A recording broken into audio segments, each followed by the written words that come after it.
agenda items. So just refresh everyone's memory. So if you want to add something to the agenda that didn't, so Becky prepares an agenda.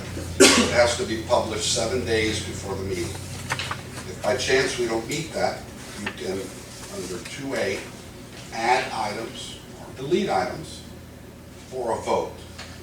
Also, if you as a supervisor want to just discuss something, say, I want to bring to your attention A, B, or C. It's not a vote. You just want to say, next meeting I want to do this, or we need to talk about this or that. Then item number 6 is the Board of Supervisors report. So each member gets to discuss whatever topics they're interested in. They may say at the next,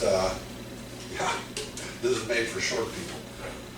They may say, at the next meeting, I want to have an item, I want to vote on X. So you have 2 ways in which you as a Board of Supervisor can either add something to the agenda to vote or discuss something that maybe is not ready for a vote, but you want to bring it to everyone's attention.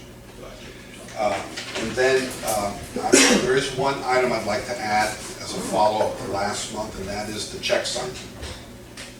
So I think the board agreed last month that the treasurer, and I think even the treasurer agrees, that he should not be signing checks. So at some point tonight, I would like your direction as to, because I have to put it in a resolution, as to who on the board, which by the way could be all 5 members if you wish, can have check signing authority. And if you vote on that, then I can put it into a formal resolution. So, Mr. Chairman, we can make that item. That's on there. Oh, it is? Yeah, a new and old business where it says discuss adding and removing supervisors for bank accounts. I put it, Sorry, you're right. It's already on the agenda. it's on the agenda. Perfect. We left it there because since we had a new member coming on board, we didn't want to make that decision and we moved it to this.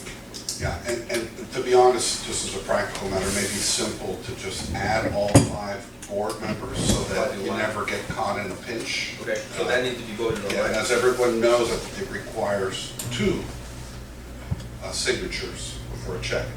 And then, Chris, you had some items. Yes. You wanna- I bring them up now? Yeah, because we're going to add them to the agenda. And then they're going to vote. So under this item, additions, deletions, you say I want to do ABC, then there's the vote to say, yep, let's amend the agenda. So we approve it or disapprove it? Correct. And the items are in your binders in the front. We put a copy of them, of the list Front package. on your front. On the front Yes. package. I'm sorry, what items are you talking about? The ones you sent me on the email, it's right there in your binder. Okay, Chris's items, okay. It's on your front package. Not On mine. the Bible. Okay. So, you see these? Yeah. Okay, so, just to keep things going, so Chris has 1, 2, 3, 4, 5, 6 items. One is public comment, allow community input before voting on action items. The second item is the change in the meeting start time to 7 p.m. The third item is termination of reservoir security. Fourth item is allow golf cart use of CCWCD right-of-way. The fifth item is trespassing procedures. The sixth item is, this isn't procedures, all incidents to be reported to all board members. So I would ask if the board can vote on amending the agenda to add these 6 items. Do we have any questions, comments from the board on these 1, 2, 3, 4, 5, 6? Number 6, actually, you guys can put it on, but that's already been voted 4 years ago. Talking about policy and procedures? Yes. Yeah, I think what he's saying is, if there's an Incident, incident we report, send, that goes to the whole board. yes. I think at this present moment, that's pretty much what happened, isn't it? Yeah. Let's do it. That goes back with Denise. Is there something different, Chris, that you see that might not be happening? Well, I just want to know that if any incidents that happens, if it's been reported to all the board members equally to everybody. I don't know if it only goes to certain board members or everybody. Once we send the incident, we send to every single board member on blanco.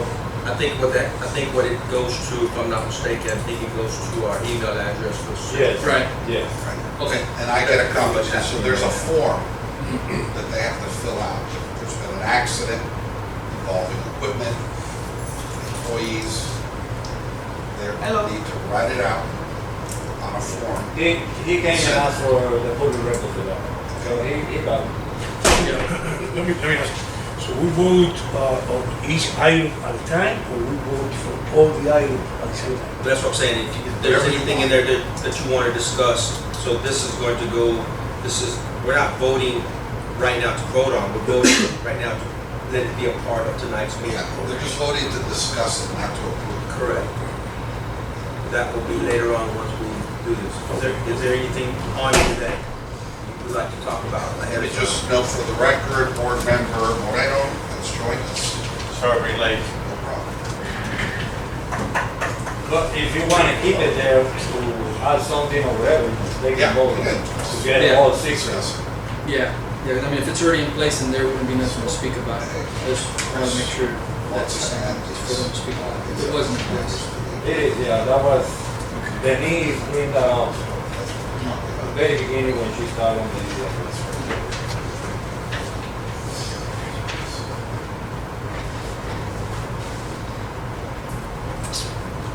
I don't have any questions on anything, Mr.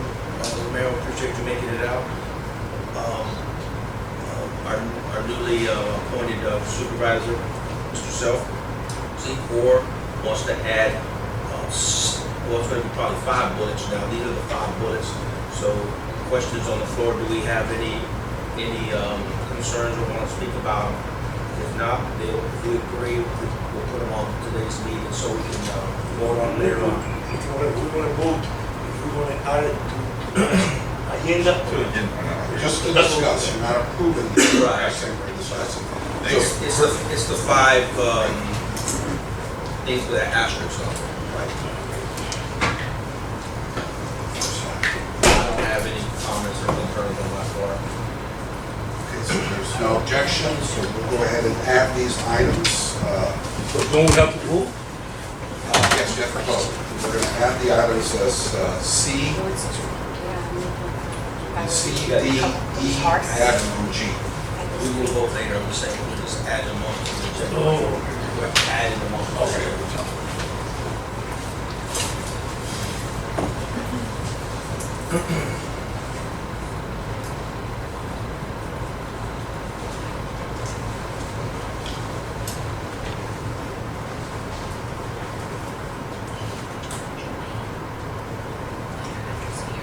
Ready? Okay, so we have that. At this present moment, do we have any public comments? Good evening, everybody, and welcome. If you do have one, that's fine, take your time. We have one more, approve the governing, the board minutes from Oh, I'm November sorry about 16th. that. Totally overlooked that. So we have on 2C, approval of regular and budget board meeting minutes from November 16th, 2022. Do we have any comments, concerns, or questions? And if we do, we'll speak about it. If not, if I can get a motion on the floor to have those meeting minutes approved. Motion. We have a motion on the floor, we have a second. Negative. You have a question? Yeah. Go right ahead. Where it says minutes of December 14, 2022 Board of Supervisors, that's supposed to be November 16th.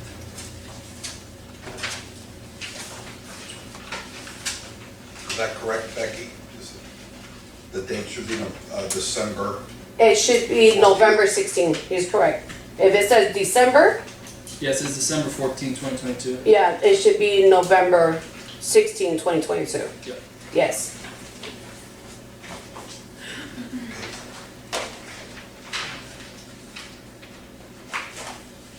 Any other questions or comments?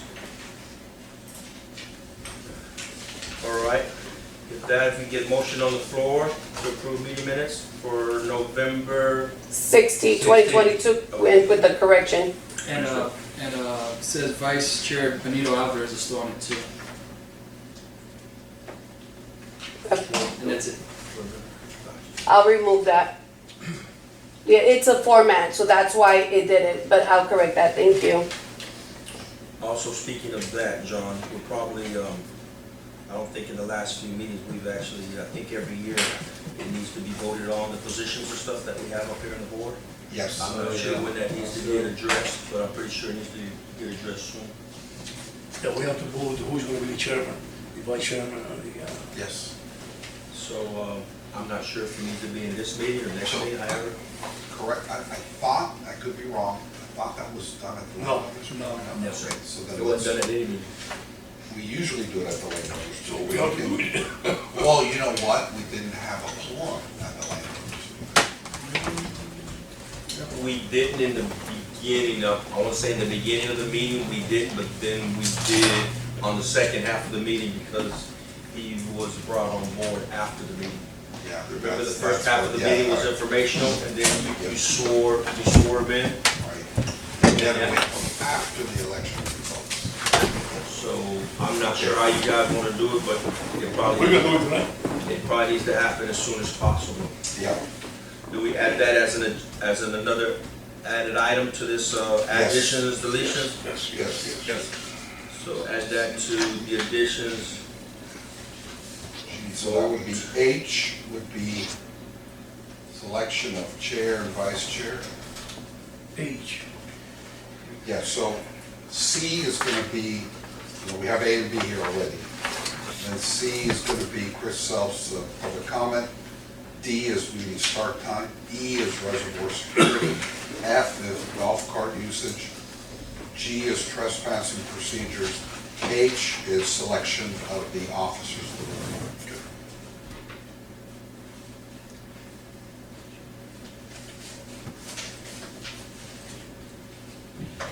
Anything else? So at this present moment, with not being said, we are going to move forward with, we have a public comment. If you would, if you can present yourself, I'm not sure, I can't, forgive me, but I can't. Yes, that's you. You can go to the podium.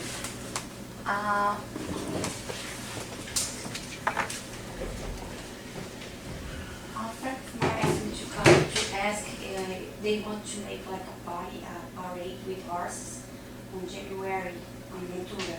And they don't know if they can or they need to get some from the city. Let me ask you something. Do you live in the community? Yes, I do. Okay, so this is on behalf of you or a friend? Friend, You'd probably get with Becky for informational reasons, but if they want to make that request, they need to be present to the meeting. But what was the request again? To do what? do it like a parade Parade. with horses. Oh, a parade with horses. Yeah, Okay, I think that happened a few years back, correct? Yes, 2 years back. yeah, Is- and they want to, Well- on January 14th, I believe is the date. So, if I may, Sure. the first thing you need to, the first person you need to ask is Henry County. And- They will give you the permit to use the road Okay. for any, events or Mhm. stuff like that. Okay, that's what they want to know.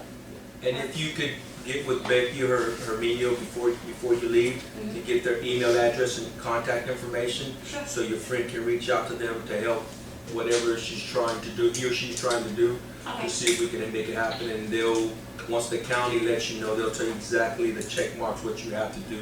We did do one a few years back, I Yes. wasn't involved in it, but, it happened, so you could probably follow in those footsteps, your friend can follow in those footsteps, it might be possible. All right, thank you. No, thank In you. our part, it was fine because they wanted to, commence at the clubhouse and finish at the clubhouse. The clubhouse is our part, but to go in the road or on the right of way, you gotta go to, Henry County. It's like a special, permit. They're gonna ask you for some paperwork, if I may say, they're gonna ask you for a liability. All right. Yes. Okay, thank you. Thank you, appreciate it. All right, I don't have any more public comments. John also. Gentlemen, you want- Oh, sorry, can you fill out a form? Tiene que llenar una pompa. Por favor. Tiene que llenar una pompa. ¿Tú quieres que yo te ayude, Juan? No, yo hablo inglés. Sepa, un poco por ahí para la calle. Ah, pero eso nada más, ya tú te has puesto en la lista, pero si quieres hablar con ellos puedes hablar. Okay. So while he's doing that, Romero, Mr. Romero, if you would just start your wheels turning on what information we would need on our side for what will have to be covered on our side in reference to if we do approve for the horse parade or whatever, Yeah. that we make sure that all of our bases are covered. Yeah, and it's pretty similar It is, to no? Hendry County, and this, that we El had. apellido mío. If it's on, part of it is on Central County, then we need to be named an additional insured under the liability. It's pretty straightforward. And if they get a policy, pursuant to Hendry County, they're just gonna, they'll list Hendry County as an additional insured, and we will be listed as well. Understood, understood. Thank you. No, thank you. Have a Thank good you. evening. Yeah, that's what happened with Rory the last time. You got to write two different liabilities, one for us, one for Henry County, and some others, so. Yeah.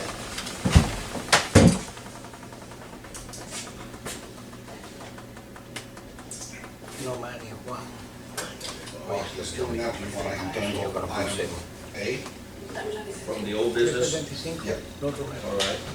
As he's filling out, we'll skip to old and new business. We'll discuss and vote on adding and removing supervisors from bank accounts. So at this present moment, there's only a few of us that can sign checks at this present moment, Mr. Boyd, correct?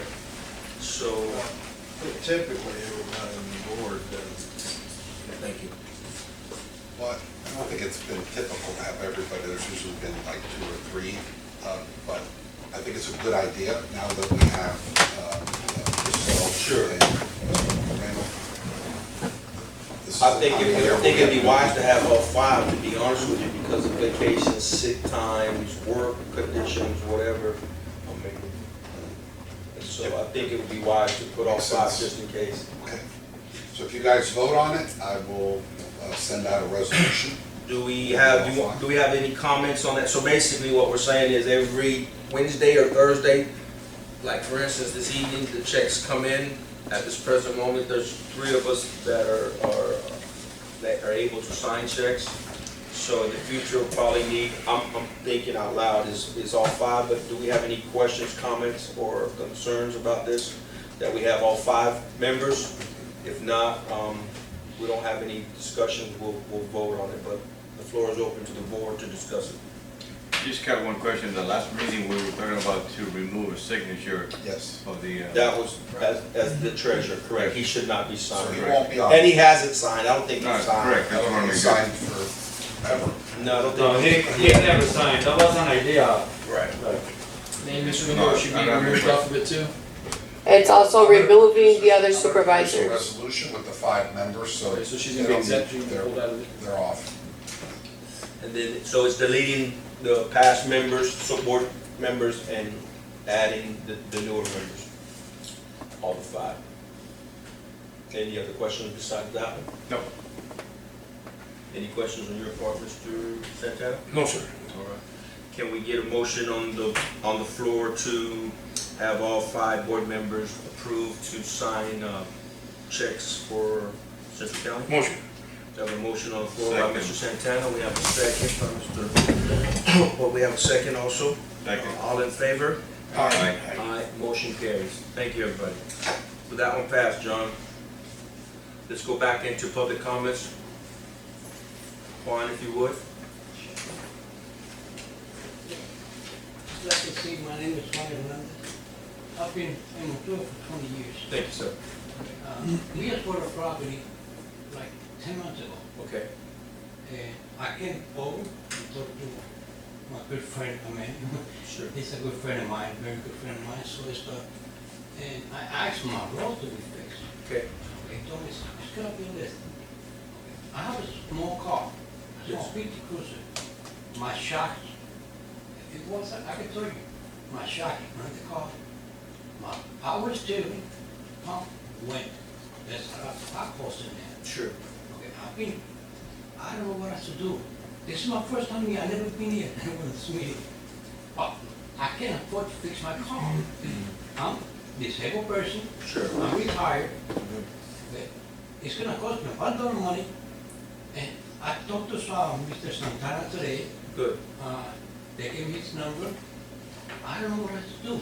So I came over, that's when they come over and talked to us if you guys could help me. Yes, sir. I mean, he's a good friend of mine. We know him for many years. For many years we know each other. And don't have me told me some list. I'm not, I can't take anymore.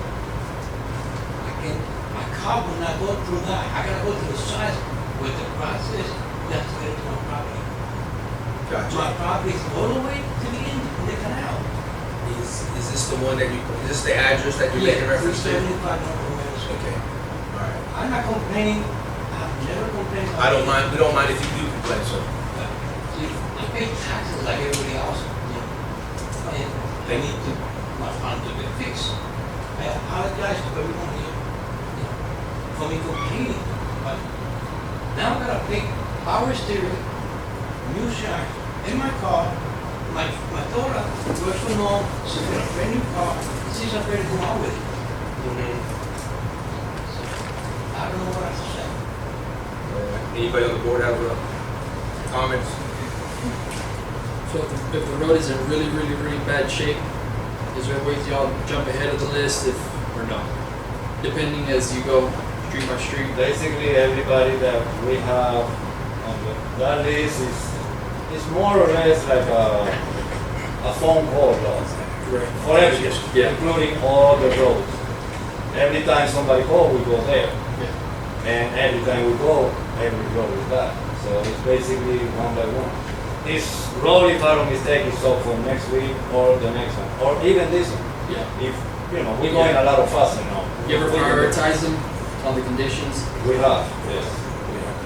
So north from Merrill, so that's 300, so we're talking about Camino. That's Camino Rio, yes. Yeah, Yes. Merrill, so it'll be down here. If you mention, it's right at the entrance, it's a big pothole, right there at the entrance. It's because, the garbage trucks, they're heavy. Yes, sir. I don't blame them because they're heavy. There's a big pound right at the entrance, right at the entrance. You gotta go to the side, right in the center of it, just to get into my property. And then, once you go halfway, I gotta go into the side of the road, right on the grass, you have to get into my property. Even though right halfway, it's not a body wash. I already busted 2 shots in my car. If I can show you the car right there.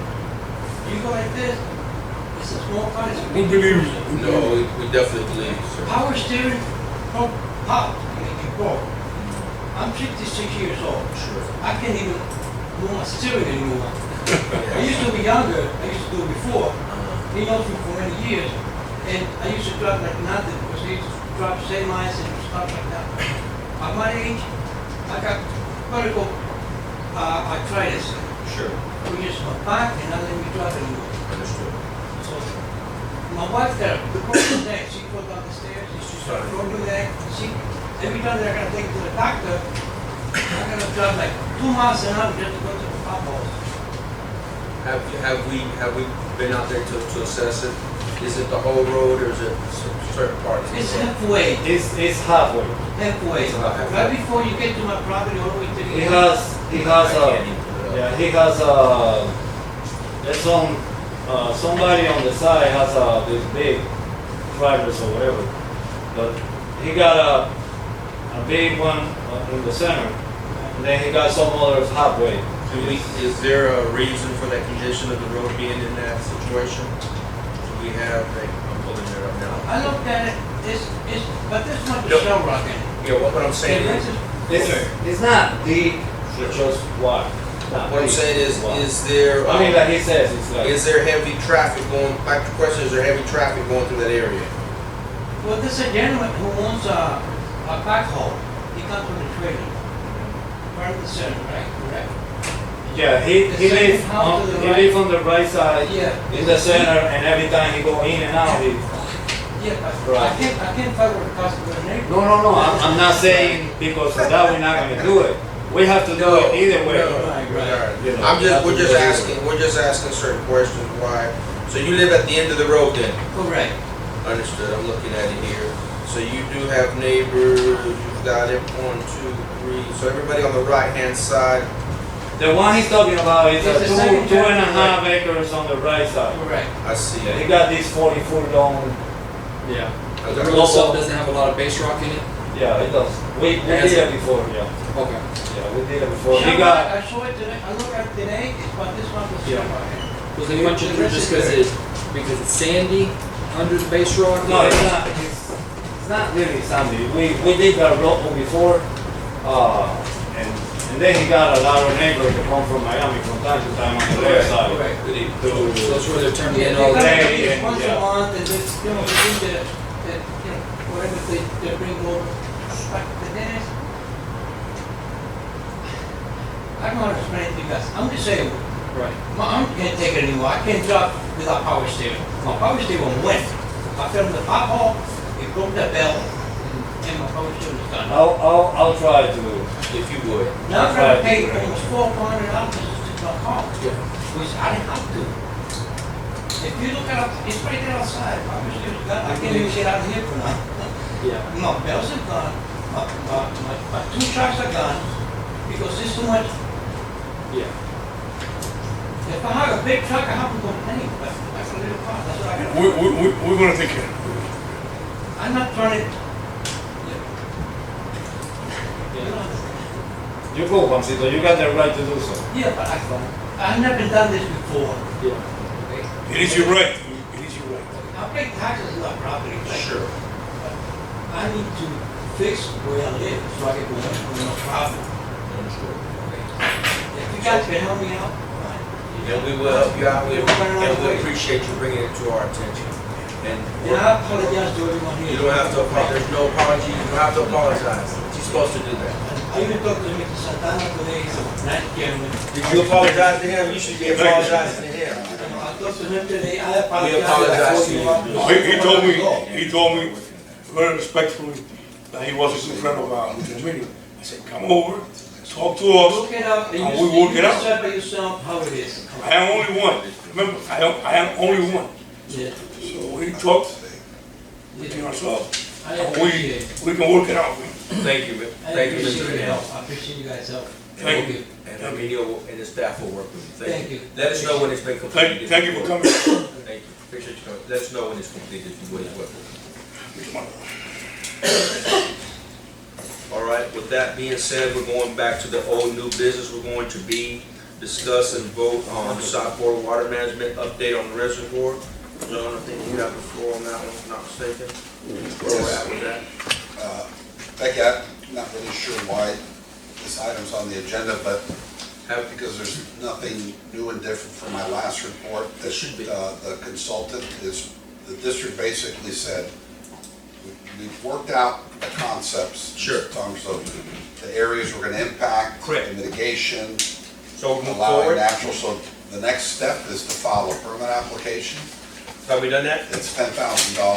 But that's what we need to vote on, that's what I'm saying, right? Yeah, but it's not, the consultant is putting it together now, Okay. putting together the mitigation plan.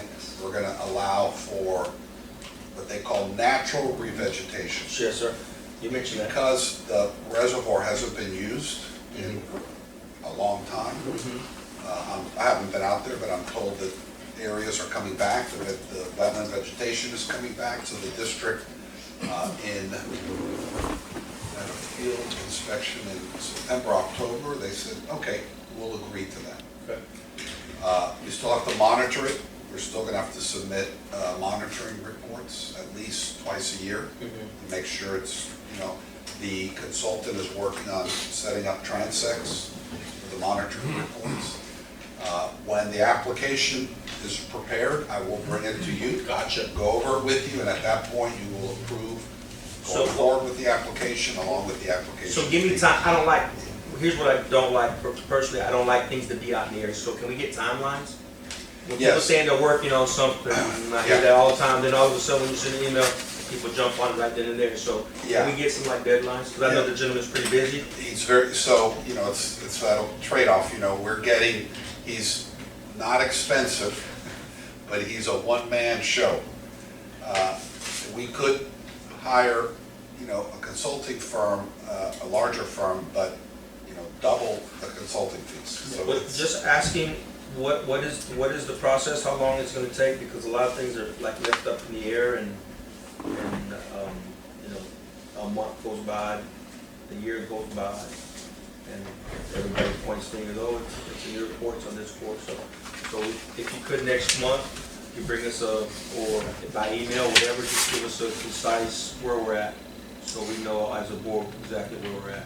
You guys, Mr. Chairman, Yes, sir. can I ask a question? Go right ahead. Just remember after, so if they move forward with the permit, the $10,000, after that, you know more or less what the cost is gonna be after that, or what would come forward after that? no. The consultant would have to come up with that. So the way this is gonna, so we've had a lot of conversations with the district, but nothing that is binding. Because they Right. said, file an application, then we'll get into the detail. Yeah. It's one of those chicken and egg things. They're like, Right. show us what you got and we'll respond to it. Show us your mitigation plan Yeah. and we'll respond to it. But what we have accomplished is, because if you go into planting, it's 6 figures. You Right. have to do the plant. So the district was backed off on that and is gonna allow us to allow for the natural vegetation. We have to do the monitoring and all that, set up the transects and so on. Mr. Chairman, So how do we go about, because I know that there's always been a lack of oversight through the district here. So whenever something is not done correctly, they kind of overlook it, and then what ends up happening, whenever a new governor comes in every election, they usually wipe out the district and they end up with a lot of new people. And so I know one of the main issues is that if there's a lack of oversight, and then a new body of people come into the district and they decide to come out and monitor and do what they're supposed to do, and then they see years of problems, we're gonna end up paying for it because of their lack of oversight. So is there a way that we can kind of clean that up to where maybe a better relationship with them, to where we stay on the legal side and then they're making sure that we're doing everything legit? Yes, so, I think this whole process has been helpful for us to develop a relationship with the district, because the truth is, historically, they didn't want to deal with this area. Right. There's a lot of history. When I was at the district in the 80s and 90s, this was an area that was always underwater, and we were trying to figure out how to deal with flood protection. That's all they cared about. That's all the district cared about. Flood protection, they took very serious here. Really, not much else. Yeah. What's odd about Central County is you usually don't allow wetlands inside a reservoir. I mean, look at the size of those berms. If that reservoir is so big for the area it serves, the water level never gets high. But if you've ever been to like a citrus farm that has you see a cypress wetland, you just see brown sticks, because when the water level gets, it kills the wetland. Right. So they've always kind of looked the other way because it's a reservoir, and the primary reason for a reservoir is flood protection. So, and if, God forbid, we got a bad hurricane here, those wetlands are done. Yeah. Now, water level gets deep enough, Right. game over, the woodies are gone, Yeah. and the marsh areas too they'd be gone. Yeah. And we had that conversation with them too, like you got two different conflicting goals here. Yeah. One is wetland protection, the other is flood protection, and one doesn't always work with the other. And I think that's why they're being very flexible with us. But the bottom line is, they've documented the heck out of the reservoir. They've flown it many times. Oh, yeah. They have LiDAR, they have all of the satellite imagery, so we know what it looks like. They know what it looks like. Going through this permit process, there are going to be many field inspections, so I think if something happened in the future, they got the baseline now. Yeah. They know what is out there today, so if it's not out there tomorrow, they know. Yeah, it'd be good to just get everything where it needs to be, because I know any kind of wetland destruction could really cost a lot of money, And then, it's like the conversation we had at the, election meeting, landowner meeting. You know, if for any reason, if we got heavily fined, we don't have the money to pay any of the fines. And then if for some reason we lose our pumping capacity, then somebody's gonna have to absorb us, and it'll most likely be Hendry County. And we definitely don't want that. So whatever we do now, we have to make sure we do it right, correct, because this is gonna dictate the future of what happens with the reservoir in Central County. And I think as everybody here knows, you know, the big issue's gonna be, once we get through this process, the district's gonna make us, you know, as part of the permit, Yep. set up fencing, signage, barriers, new upland trails. And that's gonna be expensive, but that's really the easy part, I think. I think the hard part will be if and when you reopen the reservoir, the ATVs, is how you're going to police it, because that's a big area. And how can you effectively police it? That's gonna be the challenge, and they've asked us. Some of you have been, I know you've been out on the field trips with them. I'm not sure if Mr. Santana, I know some of the. They left me that day. You were late, like always. I wasn't there that day. No, I have been in there. Yeah, and they, many Alvarez was, days. and they said, how the heck are you guys, they, you know, they're not stupid, they know. Yeah, you can do all these things, you put up signs, you know, fences get knocked over, berms are a fun thing to jump over. That's, you guys are gonna really struggle with that because like so many things that you have to deal with every month, it's all this. We don't have that. Their solutions are easy to come up with, they're really hard to pay for. We will take care, we will take care. All right. So moving I was on, gonna ask you something. what asked me? Can we vote in approving the $10,000 tonight? Well, I think he needs You some. do, but I'm gonna bring you, I'm not gonna file anything unless you guys look at it. So I will bring it back to you with the money, the 10,000, and the permit, so you can look at it. And then you authorize Because it. we've been discussing this for a long time. Yes. And, you know, Yes. tabling. We can move up, I mean, there's a lot of very good, So let me tell you, I have a lot of residents Yeah. from Montula, they're asking me when it's gonna be open. We wanna ride the ATVs and asking me and, you know, so the citizens are very concerned. If you really wanna expedite this, and again, just like I said before, it's all about money, we should hire a larger consulting firm. Well, the thing is to have all the information, and then we can have a workshop with the community to show them Yeah. what this is going to entail, and how it's gonna take everybody to, Johnson Engineering, It's they'll gonna get it done next month. Because right now we have no information. it's Yeah. gonna take everybody working together to get this thing. All right, but it's not gonna happen fast with Bear Consulting, because it's just one Well, my guy. thing is, it's hard to do anything without information. Yeah, So, I mean, you've been working on this for a while. I'm not saying that's not, yeah, no, but we need to, if we're gonna go forward, we need to have all the information so we can have a good workshop with the community and let them ask their comments, concerns, and questions, as well as the boards. Because, you know, you gotta look at the whole thing and figure out how this will work. Sure. The guy who was the advocate for him, who spoke for him for the meetings is no longer here. I think at the pace that he's moving, I think we should find someone else to spearhead it. yeah. That It's is, not gonna happen, I've Yeah, gotta tell you, if well, you that- really wanna go fast, you gotta well, spend the the money. most important thing is we have to be kind of respectful. So do your due diligence, reach out to the engineering firm, see what timeline, if he can do it, if it's hot on his plate, if it's not, then we have to Yeah, it's, you know, possibly look at another one. it's not, I think his proposal to us was, $4,000. I mean, but if you pay 20,000, it'll be done in 4 weeks.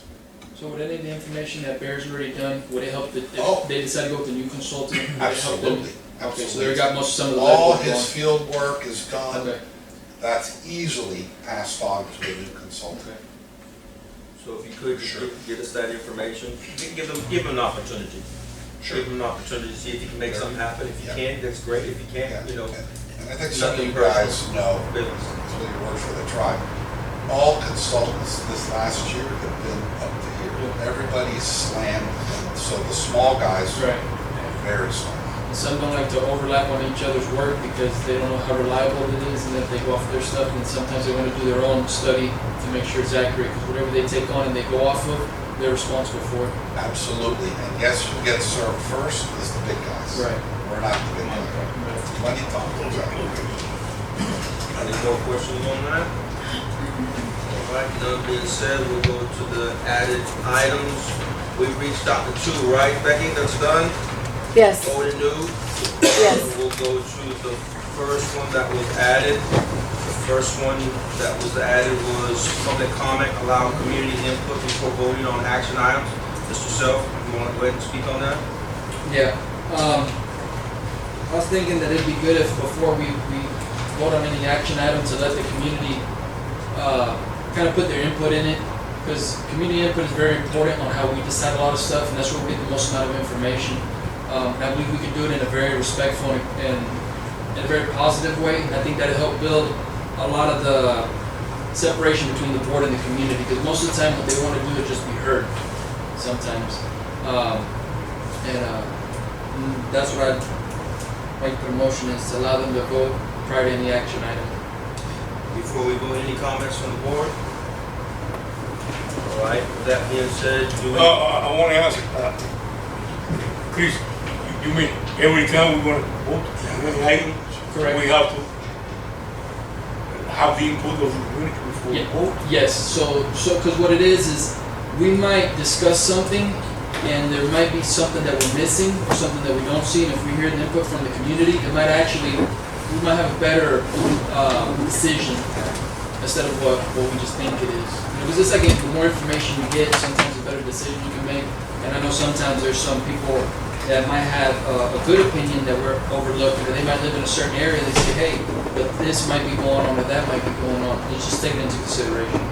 So you're saying before each agenda item, there'd be public input? Yes. Each one? Yeah, it's kind of like the same way that the Board of County Commissioners, they conduct their meetings. Before anything's voted on, they listen to public opinion, and then from there, then they'll vote on it. Right now, the public comment is before they vote, but you're saying, and I haven't been to Hendry County, they have public comment after or before every Yeah, agenda after the item? public comment, then anything that the Board of County Commissioners vote on prior, they allow the community to speak on it, on what they think about what's on the table to be voted on. I just got a comment. I'm brand new in the area. If we want to project us to the community to speak out before any of this items get put out, we need to get the community involved to come out. Correct. And I've been here, this is my 4th meeting, or 5th meeting. I only see maybe 2 or 3 people standing in that podium talking, giving their opinion. So we need to find a way to communicate with the community and for them to get involved. Correct. We want to move forward with this Central County.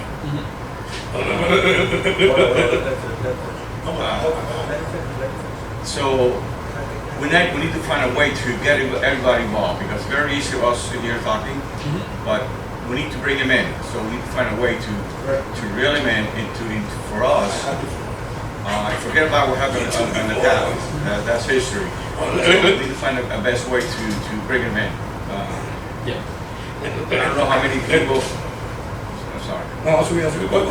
I don't know how many landowners live in the community, and I'm not sure. But we need to find a way to communicate that better to them, and before we can pass anyway. Okay, let me give my opinion on this. We put all these items on the agenda every time we're gonna have a meeting, right? Yes. If they wanna come here, give their opinion, they're allowed to do it right now. They come over here and they give their opinion. Okay? In any item that we have on this agenda here. Yes. And then we vote and we make a decision what are we gonna do. Because I think if every time we're gonna pass an item, we have to call the community, wait for them to tell us what to do. That's another way to work in a government system. In a government system, the elected officials make the decision that we think is better for the community. If the community want to come over here and give their opinion, like they're doing right now, they can do it. If they don't want to can, we cannot force them. It's up to them. They have the free will to come over here and give their opinion, or they have the free will to stay home. I mean, I've been involved in politics all my life. So I was 18, 19, I've been active in politics. And Hialeah, Miami-Dade County. That's the way they do it. The same way that we do it here.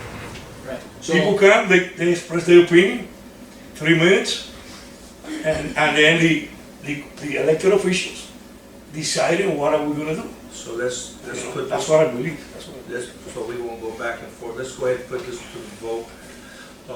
Can we get a motion for this, for public comment, for the community to allow input before voting on every action item? Can you get a motion on the floor? we have a motion. We have a motion. Do we have a second? Motion doesn't pass. Okay. Meeting start time number 2 is meeting start time change. Mr. Chair, may I say something just very quickly? You know, what's equally important about the point that Chris said is that when you vote on an item, especially an important item or an item that involves money, we have to make sure it's on the agenda, because that gets published on the website so people can at least see, oh, they're gonna spend 200,000 on this or that. Sure. Because a lot of times we spend money on things, but it's not on the agenda. So I think it'll help put the community on notice what you're doing if we are very careful to make sure everything we vote on is on. But it's on the agenda now. Yeah. Everything that we're doing is on the agenda. I'm And gonna in make public. one quick comment. So like right now, how we started the discussion about the public comment. If we did have a room full of people, we would give them the 3 minutes to say, for them to say, hey, I like the idea or I don't like the idea. And whenever you see the majority of the public saying, the constituents to say we agree with that, then it informs the board what the community will kind of like. It doesn't mean the board has to go along with it, but it just gives you a better idea of what direction they're going. But, you know, that's water under the bridge now. All right. Moving on. Thank you, John, for that. So that's why I feel it's imperative that when we do have these meetings, that the information is out to us as soon as possible, so we can look at it, give it to the community, they can have their input. So when we have these meetings, I don't have to call you the day of the meeting. I've already hashed things out that I'm concerned about, whether it be with treasurer, whether it be with engineering, staff, or legal issues.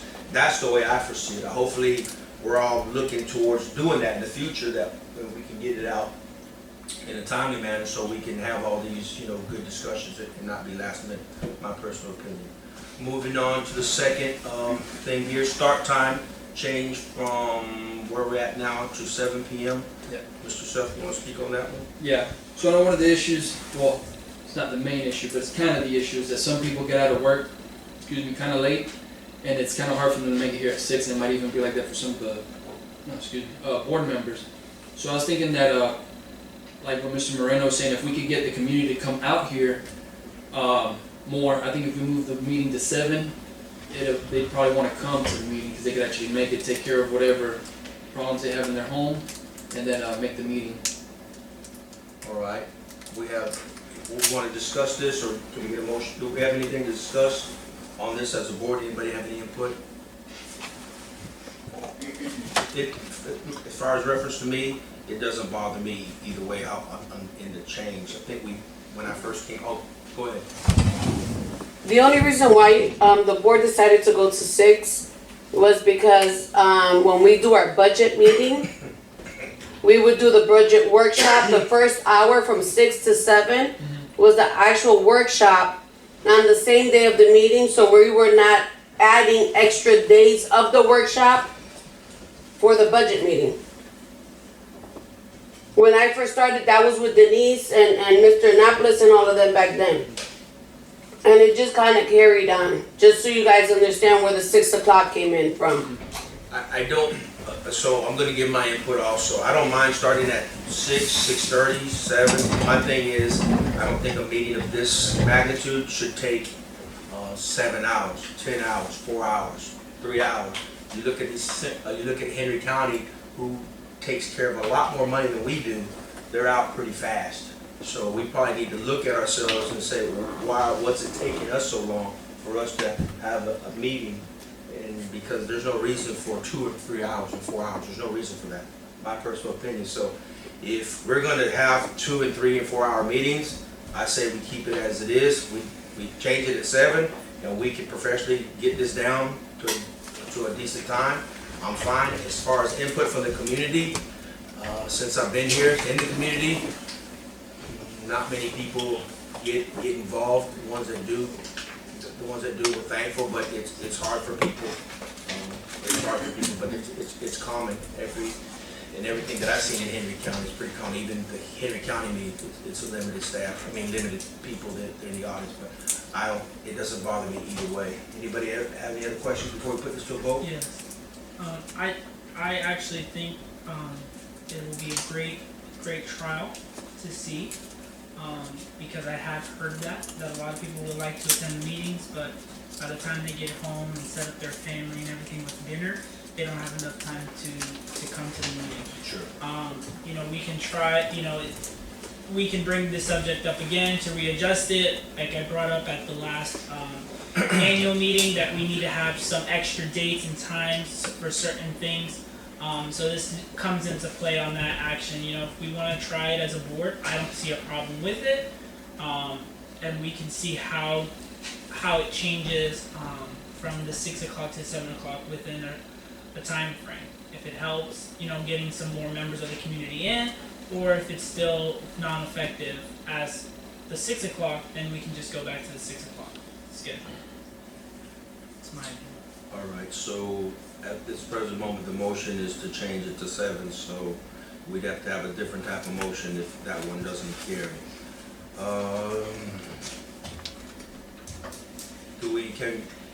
Can we get a motion on the floor for changing the meeting start time from 6 to 7 p.m.? Make a motion. We have a motion by Supervisor Self. We have a second. Aye. We have a second. All in favor? Aye. Aye. All against? Nay. Nay. So we have 3, 2. So start time stays the same. Do we have a different? Do we want to add a different twist to this? Do you want to, what you talked about possibly? Yeah. With the I think that we should have, different, like I spoke about on the annual meeting, we have certain justifications and time change for certain events or certain meetings. So all of our meetings do have to be publicly put out there ahead of time. So if we put the adjusted change, let's say we're going to start having the meetings at 7 for a 4-month span to see an increase of people coming in. If we do see the increase, then it will stay. If we don't increase, then the meetings will be right back to 6. That's what I asked for at our annual meeting, but for dates. So if the dates don't work, we can readjustate the dates. So it's the same thing with the time. If it doesn't work, then we just go back to what already been working. And if it does work, then we continue with the new system. So it's just a trial and error, basically. We already voted.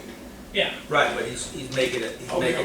It's a different. It's like a different twist to what was put on the floor. So The reason why he pointed out, I'm sorry, the reason why he pointed out on the landowner meeting was actually because there was a council meeting, right? And then Yes. what he was saying is, if it's a council meeting, to do it on the same month or before the next meeting. right, And I was explaining to him that that's up to the chair, sure, and it also needs to be 7 days published and all that stuff. right. So if I'm not mistaken, Mr. Santiago, if you would like to make a motion on the floor to possibly change this time from 6 to 7 on a trial basis, 3 to 4 months, see if it works. If it works, great. If not, we go back to going back to 6 6 PM start. But we already voted, Mr. Mata. Yes, sir, on the one, yes, sir, he's making how would you say that, Yeah, he's John? saying it a little different. So Correct. what did not pass is permanently changing it to 7 PM. What Daniel was talking about is saying, let's try for, let's say, 3 months. But that's going corner, we already voted. We say no. Right, but it's a different motion. You can still say no. Right. He's saying, all right, let's do it for 3 months, and if no more people show up, let's go back to That's 6. manipulation. Come on, How many months? You're a lawyer, you know, it's not. It's That's just a- manipulating. It's a different. We already voted. But We don't have to re-vote again in what we already voted. So for example, 7 PM failed. We already voted. But if he said, okay, I moved for 6:30 PM, that's a different time. I don't agree with that. So we have a motion on the floor for a temporary start time at 7, I'd say, what, 3-4 months? 3 or 4 months. 3 or 4 months, and if it doesn't go right, we'll go back to 6 PM start. We have a motion on the floor, do we have a second? I'll second. So we have a second, all in favor? Alright. All against? Nay. All right, we have 4-1, so we'll try it on a trial basis, 3 to 4 months. Well, we actually have to know if it's 3 or 4. Yeah, if it's because 3 she or has to 4, change it's gotta all the be public one. notices. Let's start with 3. Okay. We'll do 3. You So- start looking like a Venezuela. Come on. So- Jesus Christ, we serious. So, just so that we're clear, you want to do that effective for the January meeting? Or Yeah. the okay. So then January, February, and March. If we, Just remember that that's legal ads, Yeah, no, I know. and so it takes at least 10 days, because right now, they don't post till the following week. So by the time it actually gets out to the public, we're already almost in January. Yes, Even though it's towards the end of the month, I just want everybody to be on the same page, because if we're gonna do it for the next 4 months, then I gotta give her the 4 or 3 months. 3 months. And after the 3 months, remember, we start our budget meetings coming the end of April, beginning May So we're gonna do- also. So we'll be back to 6 o'clock. So we're only going to do 3 months now. That's Only right. January, February, March. That's it. And we'll Right. revisit it after March, in the April meeting, we'll revisit it one more time. Mark, we revisit it for April. In March, right, yes, sir, correct, thank you. I knew what I wanted to say. I know, I know. Came out wrong. Thank you. All right, we'll go with the next one, is reservoir security. You want to speak on that one? yeah, I noticed for like the last year that there hasn't been many people going into the reservoir, that the community's paying $3,200 a month for the security. And I asked Becca for any kind of paper showing how many people goes in on a weekly basis, and I guess that the contractor, Paget Security's not turning in anything. So we don't really have who goes in, who doesn't go in. And I think it'd just be cheaper to put a lock on it, save $3,200 until something is figured out with the reservoir.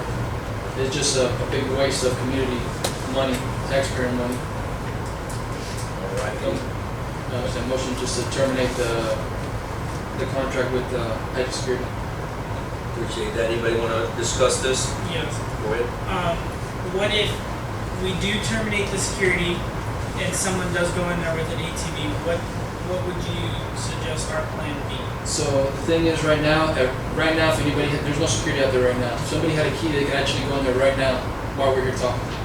So there's really no safeguard for that at any time. The only time that they could stop is if they're there. But any other time, if you still have a key, you still get in there. So if we just change the lock, and then nobody can get in there, because there's still keys out there that they still access it at any time. I just wanted the board aware that law has been cut several times. All has it? Yes. Okay. I want to mention, on the weekend, I've been volunteer patrol over 2.5 years. Sure. On the weekend is when we have more movement, more people are coming here to Matula from South Florida, from everywhere. That's when we have more people trying to get into the East of Wood, and that's when more things happen. I believe we should keep the security because that's a safety hospital. Anybody wanna get in there, people start drinking. On the weekend, they wanna get in there, and we have no accountability what is gonna be happening in there if we don't have the security. Security coming in.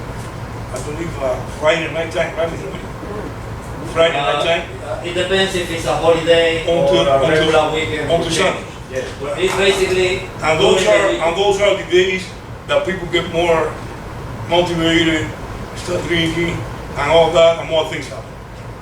If we don't have no security in there, believe me, things are gonna start happening.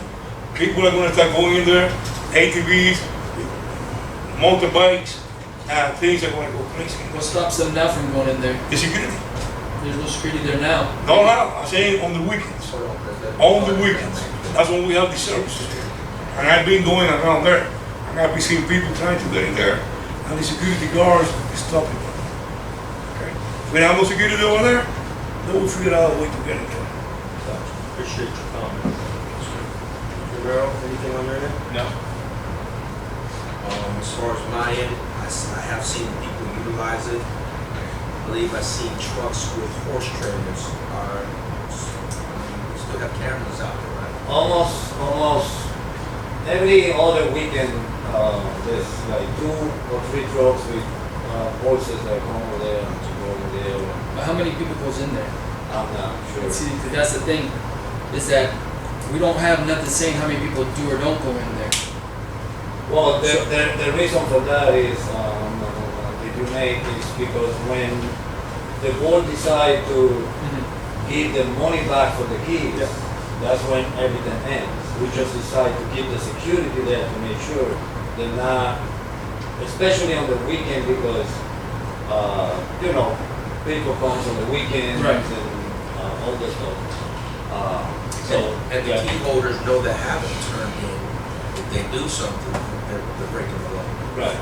They're taking it. That's the only reason why we keep Right. the security there. Yeah. I do get it, it's, $42,000, but, my opinion on it, if we, let's say we take the security off on a weekend, Yeah. one of these crazy weekenders, like everybody calling, Right. come over here and cut the law, because it happens like 7 times already, go in there and get in the wetlands, then we gotta pay a big fine, that's just my input on it. Right, because the thing is like, during the weekday, he's not there. No, sir. So what stops anybody from doing it then within them 5 days? Well, the reason why the board at that moment keep the security there Right. on the weekends is because the board assumed that the residents of Montura would respect that. Right. So they would worry about the people that comes in the weekend, which was a big deal at that moment. Right. That was the reason why they kept the security on the weekends. Yeah. And it's basically Friday, Saturday, and Sunday, and whatever is a holiday, they go from Thursday to Tuesday, Right. or it's. Yeah, because the thing is that that's almost $40,000 a year. That It's these- not almost, it is 40,000. Okay, so that's a lot of money. So if the issue is with the horses, that people wants to go on with horses, I believe that we could find a better route than $40,000. I mean, they make things for horses to go into certain areas where ATVs, dirt bikes can't get through there. Well, And there there is is- a solution for everything, I'm just explaining to you Right. why, Yeah, how the security is there. yeah. I mean, that's a very expensive bill for security to be there 3 times. Like I said, after we leave out of this meeting and we go home, somebody could pull right in there. They could cut the lock. It's whoever's gonna do something bad, no matter what you do, you ain't gonna stop them. But the thing is, it's more the financial part is that, there's a lot of money being wasted on something that's not really being used. And I just cannot see, justifying $42,000 for, whenever I ask how many people go in there, they said, we don't know. So, that's kind of an issue. All right. So, but, Appreciate yeah. it. So the motion on the floor is to remove of reservoir security termination. We get a motion on the And floor. to put a separate lock on it that only Central County have access to. I think he's done that several times. Yeah, Done that several we times. did. They call it like 7 times. And the other thing is that we have to keep the gate separated, Right, for the fire department. emergency. Yeah, correct. So can we get a motion on the floor to terminate reservoir security? Motion. We have a motion on the floor. Do we have a second? All right, we don't have a second. Motion, security stays intact as it is. We'll go to our next one, golf cart. It says allow golf cart use on Central County roads / right-of-ways. Yeah, so my question be referred to John. John, what would it take for us to go through legislation to do it? About what would the cost be? Ballpark.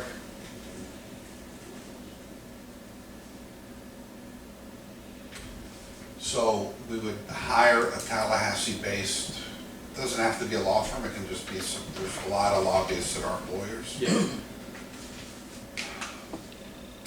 I'm ballparking it here, I haven't hired a lobbyist in a few years, but it's probably gonna be in the $10,000 to $20,000 range, I would imagine.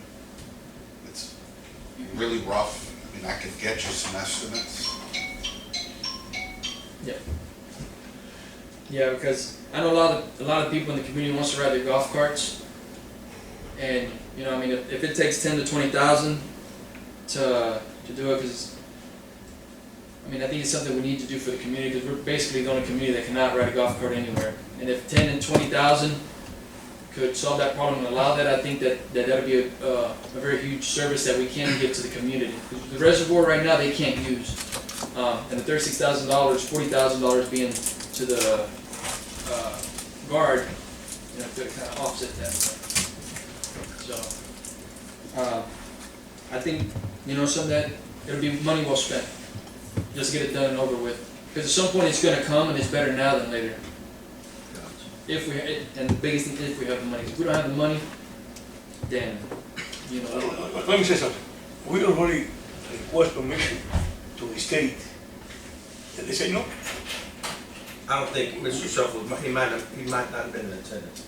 You remember that? Yeah, that's in that meeting. Yeah, Oh, you were- It's possible. we already requested permission to the state, and they say no, that wasn't legal. Right. Why we're gonna spend 20,000 in something that they already said, no, that is illegal. They already said. If I can, Hold on, you finished on Yeah, that? if I the approach for us to get it changed, we can't change just that. I already have asked people, we have to change our district. Correct. So I agree with the motion, but we have to turn the approach different. We can't change and ask for the law to apply the golf carts and ATVs. We have to change our 298 Right. to go to something else. Exactly. So on that, because everywhere we look in Florida state law, it can't happen in a water control district.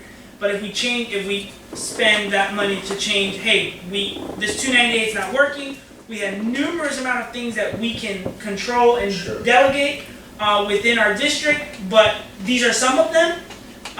What approach do you recommend? And then if so, can we change to that? Like Lehigh Acres, you know, they're a different district. They have authority of allowing on the roads and stuff like that. We have fire districts, mosquito districts, and especially with our governor now that he's trying to eliminate these districts, I think that if we do send a lobbyist to say, hey, we need to change our district, I think they're gonna divert us in another direction. So that is, if we do vote on that motion, I think that should be our motion to start lobbying to changing our 298 to a different degree. Appreciate Hold Hold on a second, because I wanted to speak on that. Johnny, correct me if I'm wrong, because I follow the same steps that these two gentlemen are saying. I'm not in disagreement with the motion, but I believe that the motion, how I understood it, how it was portrayed to us is, that can happen, but this has to change first. This entity, how we are incorporated or not incorporated as 298, has to be changed, and then once that's changed, the wheels and all these other things can come into play.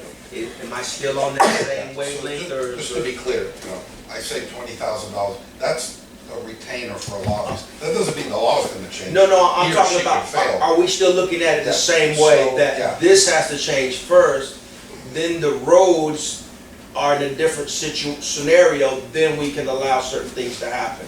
So, to answer your question, if you go back to the Attorney General opinion. Yes. As Mr. Santana said, we have an Attorney General opinion that looked not at our statute. There's another statute about use of public roads. Sure. And rights of way. That's the statute where there was nothing that dealt with water control districts. It only was about cities and counties. Yes, sir. And what cities and counties can do with allowing golf cart usage. Yes, sir. So we went to the Attorney General and said, there's nothing here, and that's when they opined that we kind of fall under the Hendry County umbrella, which prohibits the golf carts. So that change would be a big change. I don't know if they'd be successful. But wait, Let me just, real quick, I'll be very quick. What's probably a more realistic change is, so they have Lehigh Acres, it's called, used to be like us, used to be called East County Water Control District. And then as the area began developing, they became the Lehigh Acres Municipal Services District. They do street lighting, I think they do water and sewer, streets, and water control. Now, they generate a lot more revenue than we do to do all that kind of stuff. But they're gonna become a city, I don't know when. 2 years, 5 years, I don't know, but they're taking baby steps Right. to get to that point. They're going through stages. Now, if you go through Lehigh Acres, if any of you have been there in the last few years, it's growing. not like this. All right, it's growing. It's very different. It's a very urbanized, become urbanized. 10 years ago, it looked like Monterey, 15 years ago. Certain areas of Lehigh Yeah, are yeah. like that, closer to It's really exploded out 84, there. 82, Yeah. whatever it's called, 82 It's, or whatever. it's exploded. wait for one. Yeah. I believe when the state attorney, when state attorney, right? Attorney General. Attorney, yeah, he stated, It's a she. or she stated that Henry County have the authority to give us permission, right? Give us permission. Henry County say yes, right? No, Henry County say no. well, They said, they've already have a policy on golf cart usage. I believe, The city has. I believe, The city no, has but a I different believe at that time, Right, because they're a city. but I believe at that time, the Henry County Commissioner said it was fine with them for us to ride the golf carts over here. Yeah, I never talked to a commissioner, I talked to the county attorney, and they had a prohibition. But maybe you can change their mind. I mean, you always have the ability. So, because I agree with the motion of Chris, with, well, Danny says, I'm in favor of riding the golf carts over here. I just want to state that when we ask the state attorney, Yeah. she said no. She But said now you're no. saying that, She gave a Because recommendation. I'll So we should go send to- you that we letter. should go to Y'all Henry got County. copies. We should go I'll- to Henry County. In her verbiage, it basically says, within the county coordinates, the county can change what they say. So let's go But to, we don't fall, we fall under a water control district, so we're different. We're not like a city or like a town like LaBelle. So the way it works with them is if they say yes, we still have to go to the state to ask the state for permission. So it's a lot of gray area, especially with this. You have to also, when you drive on the street in a car, you have a driver's license by law, and you have insurance by law. So I used to be the general counsel at South Florida. We have, in those days, they had about 12,000 miles of canal right-of-way, which they prohibited. The reason was just because of liability. There were cases where folks were on an ATV, the grass had overgrown a little bit, and there was a structure, a couple of quadriplegics, a couple of $30, $40 million verdicts, and the district said, we're done. So you also have to, if you allow it, you're gonna have to create some system of regulating the golf cart uses, because if people are on a golf cart and they get in an accident, if the lawn, if there's a turn and it wasn't mowed, if there's a blind turn and there's an accident, we're liable. So, like so many of these things, they're not simple issues. If they were, we would have solved them years ago. They're a little bit more involved. But listen, whatever you guys want, I'll bring back to you. If you want, I don't have the opinion, I'll send it out to you all again so that you can take a look at it. This is a big issue, it's important, Right. and I think it's good to talk about it. And so why don't you let me rebrief you on that issue, send you the actual opinion so you can look at it for yourselves. And let me make a few phone calls to see Right. what it would cost, because I pulled that 20 out of you know where. Right. I honestly am not really sure. Right. And also, a good lobbyist will tell you your chances of prevailing are really good, Right. really bad, I don't know, Yeah. I think you guys, we have to give you all the information, and then when you have that, you can make an informed decision one way or the other. It'd be good to bring this all to a head because I know these conversations went back and forth many of times, but we've never found a common ground to say, okay, this is where we're at, this is what we can or can't do, because there's always that gray area. But if we could just bring this all to a head and say, okay, this is where we stand, these are our options. We can do this, we can't do that. And if what we can't do, pretty much outweighs it, and it's like it's gonna be a waste of money and the time without us having to change, then there's no reason for us to move forward with it. But if there is that possibility and there is a chance that we can do it, then that's something that'd be good for us to move forward with. Also, John, can you reach out to the Henry County Sheriff Department, see what they have to say, as well as the Henry County team, see what they're talking about? Yeah. LCC. At the time I was working on this, which was maybe a few years ago. I don't think Mr. Lapp's there. Yeah, is he not there? No, they're I not. didn't even know that. But it's not his decision. It's No, the board's I'm decision, just but, saying that um, the attorney. that the sheriff office, we talked to, they said they're not gonna police right-of-ways. They police the public roads, but the right-of-way, they're not gonna be policing. Well, if I may, I did speak with a couple people and they said that if we do change out of our 298 into another, code, basically, as they like to, classify it, there is grant and federal funding that will be provided to us after we apply to helping us assist through the transition. So if we turn, from a water control district into Lehigh Acres, we can apply for this federal assistance as well as state assistance and saying, hey, we need more manpower now, we need more equipment, we need all of these other things. And most likely because from what I was told, they never deny it because it was passed by the state, so most likely the state gives it to you. So it's just something to keep in mind as well. All right, yeah, we need this one to agree. So you want to you want to make this motion, or do you want to get all the information? Well, I'll just withdraw this motion, and then we'll get more information, and then we'll bring it up. I'll send out an email. Yeah, bring us back what we can do and what we can't do. And then what we can't do, is there any way to, if we did want to do it, what is the path forward to make that happen in this community?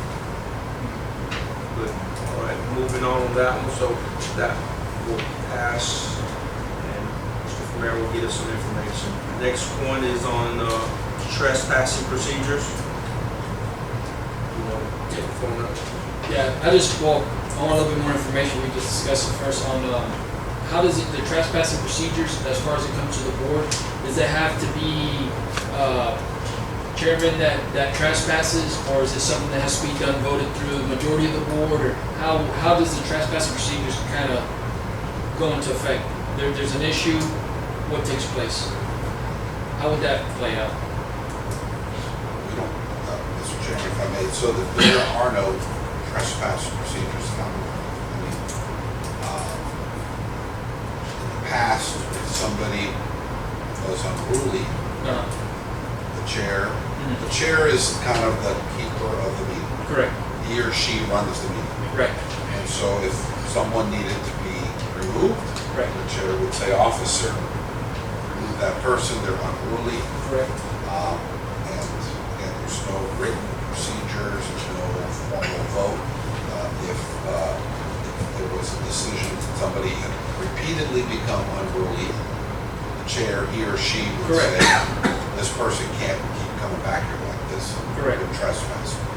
If you want to create a policy, we can. Yeah. Trespassing. I've been here 4 or 5 years, I think there's only been one Correct. trespass, but Right. we can create one. Yeah, it's just great because I've never seen anything put in. It's just to where, it's just to make sure, just to cover us, to make sure that if something does happen, you know, that it's done correctly, or at least there's a procedure of how it should be done.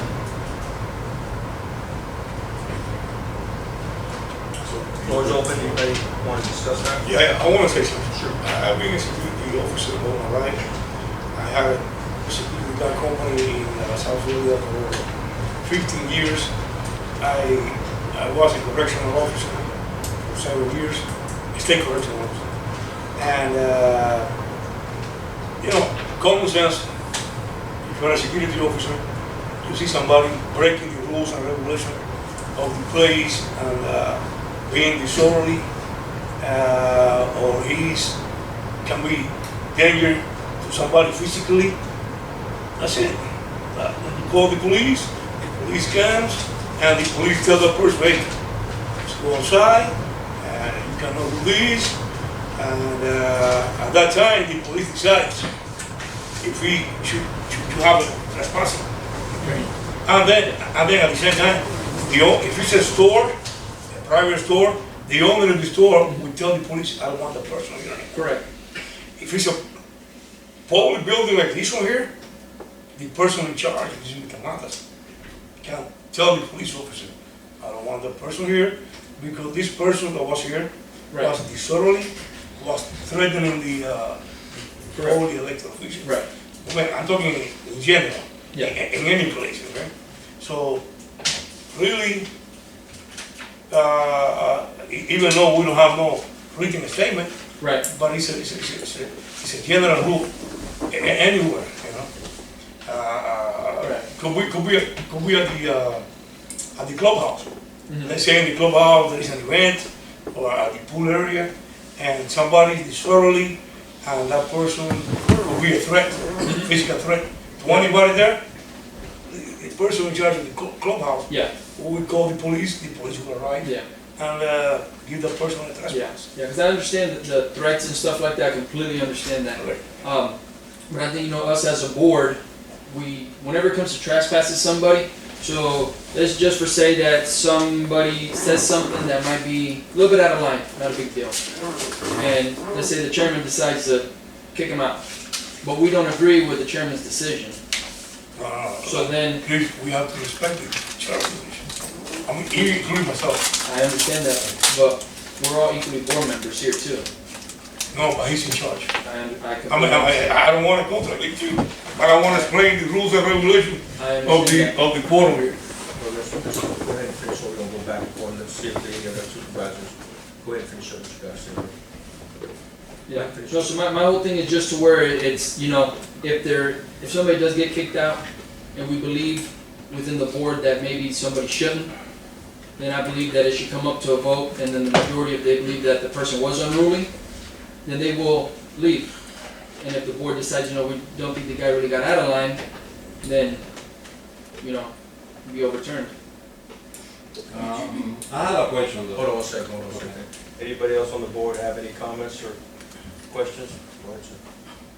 Respectfully, I do not agree with that. I mean, somebody disrespectful, somebody threatening any of the elected official here, I believe the chairman have the right Right. to make a decision. Yeah, but we're not disagreeing Hold on, with hold on, that. We're not gonna go back and forth. Anybody No, else? what I want to say is, I don't agree that we have to make a vote, and we have to get the majority in order to stop the person from here.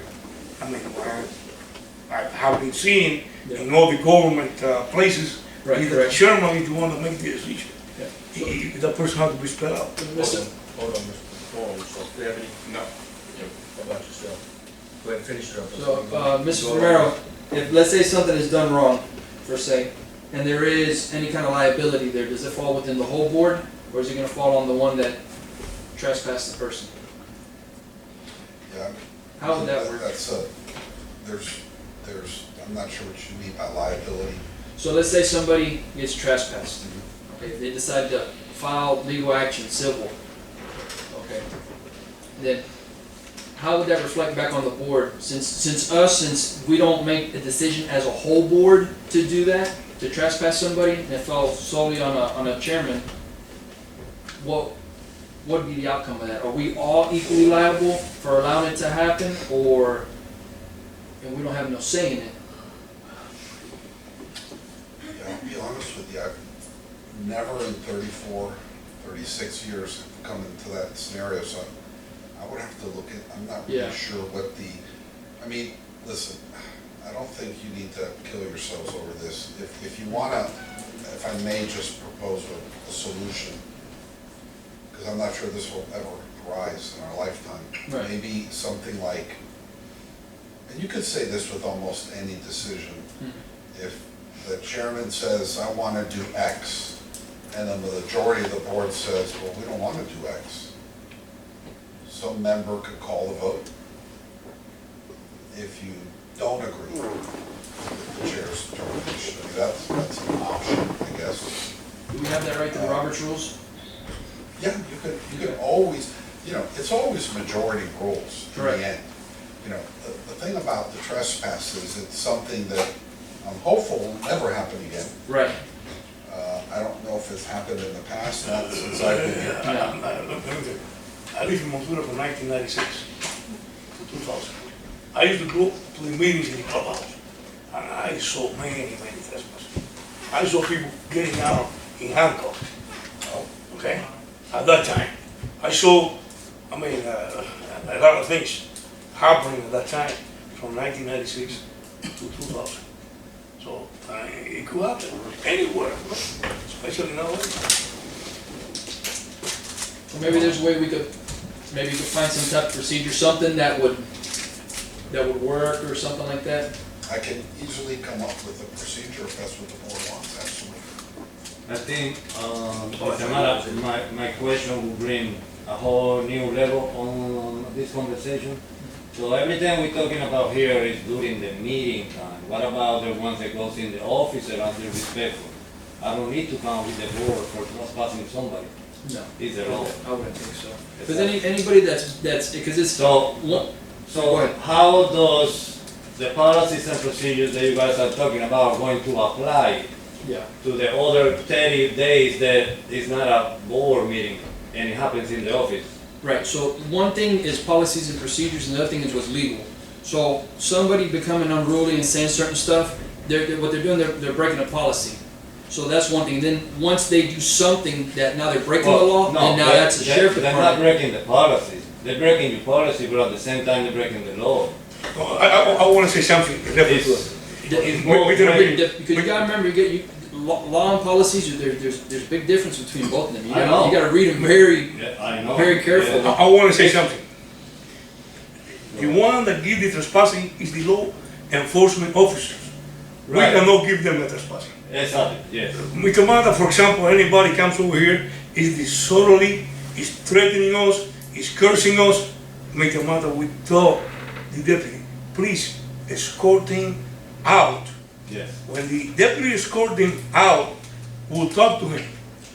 If he's a nice guy and he understands and he goes home without causing no more problems, I'm telling you, 99% of the time the deputy will allow them to go. But if he's an asshole and he want to come back over here and keep on threatening and keep on cursing, and then the officer is going to say, you know what, I'm going to put you in handcuffs, I'm going to take you to jail, or I'm going to give you a trespassing because you're a threat. Well, the only reason why I'm asking that is because it's been, believe it or not, there's a lot of more situations in the office than ever happened in the meeting. I agree with you about the policies and all that stuff. I just want to make sure that the board understand that what happens in the office is nothing, has to do nothing with whatever you guys decide. Right. So, and the reason why I'm saying this is because it's been different scenarios in the office, and every single time the officer comes back and tell me, do you want to trespass that person? I said, no, I just wanted to, Right. for them to understand that when they come over here, they need to, come down and ask respectfully. Right. Every single time I've been asked the same question. Right. Do you want to trespass him? So when they ask me that, I do have the right to say yes, without asking the board. Yeah. Because I'm the victim. Right. Mr. Mini, my point is, if the person, those persons that were not violent, those persons that were not threatening you, those persons that were not trying to. No, I But understand that. but if the officer sees Yes. that the person is violent and he's a threat to you guys, he just put the car and take it out. How would you, so we can go ahead and move on this Yeah, vote, how would so- you like to propose this motion? So the main thing, I just want to make comment just so everybody's kind of clear to where we kind of see where I stand. Anybody that comes in here acting out of line, violent and stuff, that's a clear picture that that person doesn't need to be in. There's no ifs, ands, or buts about that. That's not even, shouldn't even be part of the discussion. We should know that. Anybody can vote on that. The thing is for the people that want to express themselves, and let's say they express themselves in a certain way that maybe somebody don't like. Let's say they make a comment to me, and I say, Mr. Chairman, that person's out of order. Maybe they cuss at me.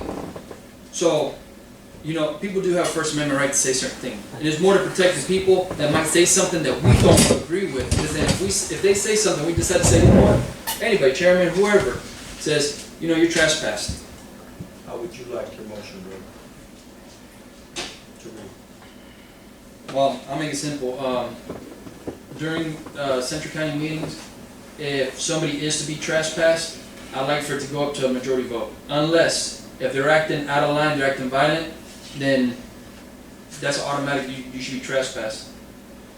Okay, so the motion is during Central County Water Control District meetings, if anybody in the audience gets out of line, could be even staff as well as board members, right, John? Especially staff. All right, Catch especially all, staff, everybody. right.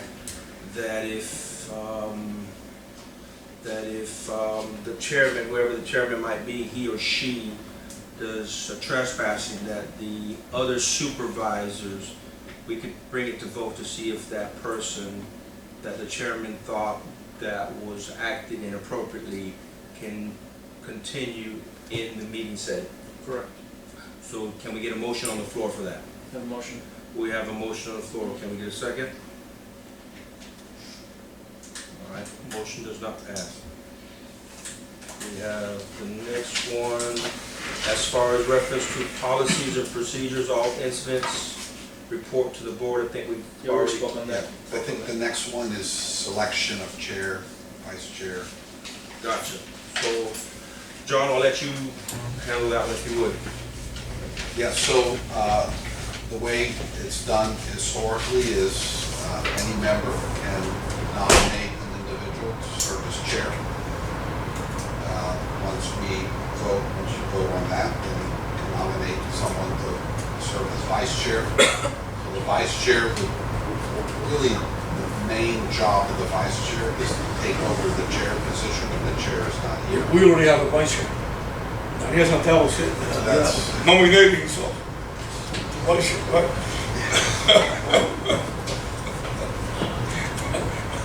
I second that.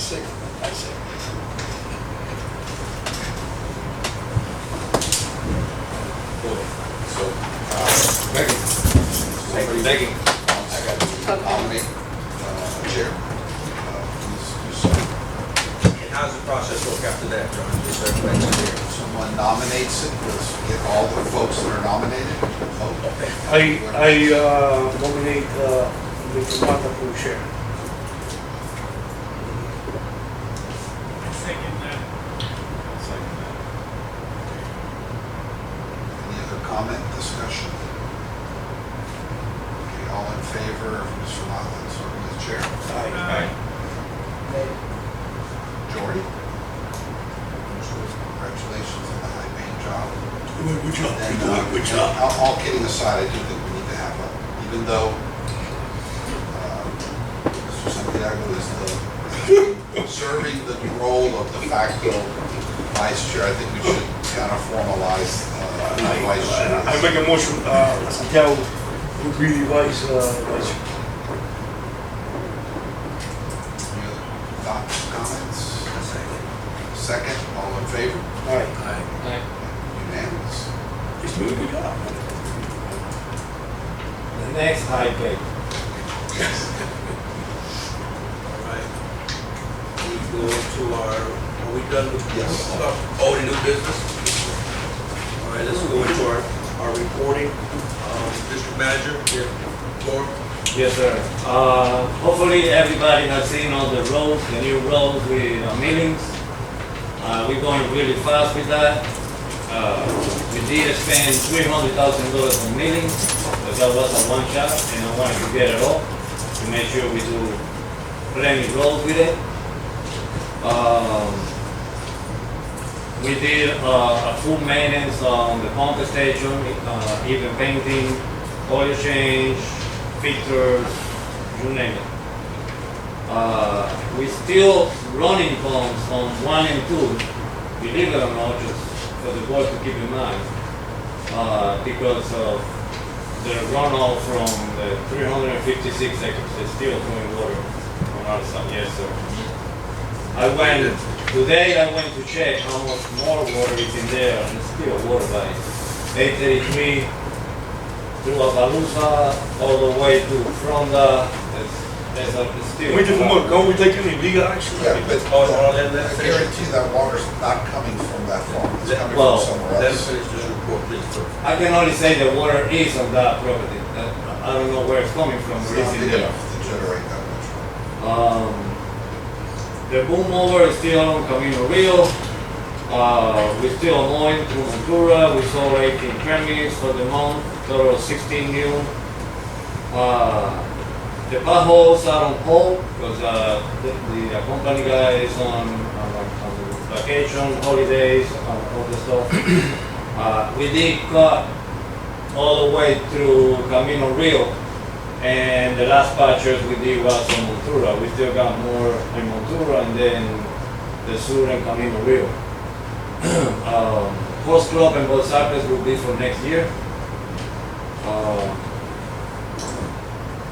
We're still picking up a lot of trash everywhere, especially tires, semi-tires, you can name it.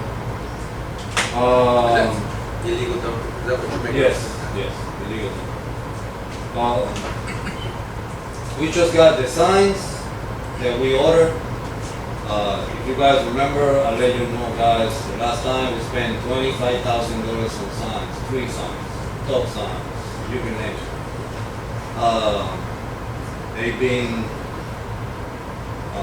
painting the signs, they've been stealing the signs, they've been running over the signs every day. It's missing signs somewhere, especially after the holidays. It's crazy. We've been changing a lot of signs. It's not normal. It's crazy.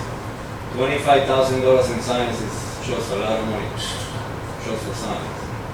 And because the code changed, the signs now are bigger.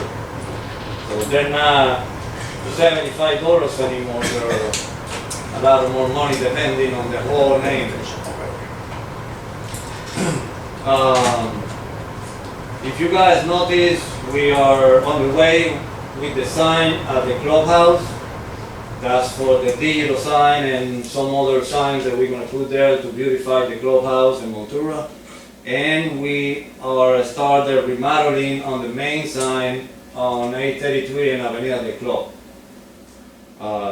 Both of them are going to look kind of the same, and if you guys wanted to know why, it's because the main sign 833 and Avenida del Club was cracked in 3 different places. So before it falls down and a liability comes around, it's better to do something about it. And also, I have a couple complaints, or a little more than a couple, about the gravel on the sign. It was always outside, or so to get that out of the way, we're going to remodel the entire sign. We're still going to use the same structure. It's being fixed. We're just going to make it look the same, the one that's going to be at the clubhouse. So it's, the same. It's just not going to have a digital sign on it. It's just gonna be the sign with some lights coming from the back and stuff like that. The pool is being open, closed, I'm sorry. The lift station at the clubhouse is being working fine, no problem with it. We're getting ready to install the second pump on it, because it's gotta be the second pump, has to do in there. The Christmas party was awesome. I think Mr. Mara was there, I was not there. A lot of people from everywhere came to our clubhouse, so it was really nice to see a lot of people. We have the map for the drilling, the pit on the reservoir. Mr. Bennett and Mr. gotta go out there, make sure there's no wetlands. All that part of the map is actually part of the uplands, the 400 acres uplands that are behind Pump 95, Pump 5. So we have to go in there and clear a path, as long as it's not wetland, for the drilling machines and all that stuff to get in there. We already did the path from the levee into the reservoir. The road was there already for years back. We just did the path between the levee and that road. So we're gonna start working on that on the beginning of January. With the drilling, we're gonna clear it first to make sure that when they get here, it's already clean for them to work on. And hopefully we can use that material for something, positive. If it's not good, it's not good, but it's worth a try. If anybody has any questions? Yes, sir. Yes. I want to ask you, do you think the reason they're stealing the street names is because they are metal pieces and they're selling them? Well, I didn't use the word stealing because I haven't seen anybody stealing it. Well, they disappear. They are disappearing Somebody's for taking it. whatever reason. Somebody's taking it. Yes, and a lot of them, we do found them right next to the pole. And it looks like somebody just hanging from it and going like that, and they break on the base. And they just put it on the So ground. you don't think they're stealing it to sell them as pieces of I metal? have no idea if they're stealing it or not. Because in I that way do we can, know that a lot of them, we don't find them anywhere. because in that way we can use plastic street names. Well, we can use whatever we want. You gotta go by the code, DOT code. No, go ahead. Go ahead, no, you can finish. Phil. Can we use any other, Material? No. material that is not metal? No. When you, the people that does signage for streets and anything else, even for a pool site, when they do the sign, they gotta do it based on the codes. But I see, for example, in Coral Gables, many cities down there in South Florida, Yes. I see it in concrete and rocks. Right. We put it, Certainly. That's also permitted by the DOT. so we can put it on rocks, and that's it. We want to steal the rock, they steal the rock. Nobody's gonna buy it. I get your idea, I do get it, but right now we have, I don't know, 1,500 signs. Can you, just keep us up to date with that? Good question. You got anything else for No, us? no, sir. Mr. Romero, any questions on the report or any questions to the district manager? Marino, sorry, Marino. No, sorry about that, but I'll get it right. My fault. I hate that. Have we looked into doing the signs like DOT with the cylinder poles?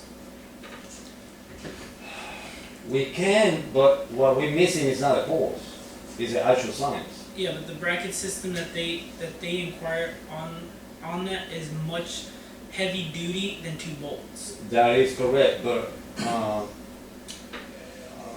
again, they're also, let's say, we pay $150 for the one we use now. So the aluminum pole, the one you are asking about, is 3 or 2 inches. You're talking about into like 275. Yeah, cause And we can't do it. I mean, it's up to you guys, but it's money. yeah. We gotta change, I don't know, What's the main- 2,000 poles. What's the main road that they're coming? Is it the same ones or is it just multiple ones? It's everywhere. Chris. Yeah, because I know are they held together with the Allen Head key? I'm sorry? With the Allen Head key, y'all sit them on top of the stop sign, and then you Allen Head key it. Yes. Yes. Yeah, because the The problem. same that we've been using. Right, because what ends up happening with a lot of that is that since it's kind of top heavy, and especially through like you say Quebrada, a lot of your main roads that they're open roads, whenever you start getting these gusts of winds, they start moving a lot, and then they kind of start. It's not really on the main roads. It's No. the high roads. Where, Or side for streets. example, Keno is being one of the worst ones. Yeah. That we wake up one day and Pedro called me. Flaco, there's no signs on Keno. I said, what do you mean there's no signs on Keno? He said, there's no signs. Yeah. And then half an hour later, Minnie called me. Because Minnie does the south side and Pedro Yeah. does the north side. Minnie says, hey Flaco, I'm on the 3rd row on Keno and there's no sign. Yeah, because So, and then same thing happened with David.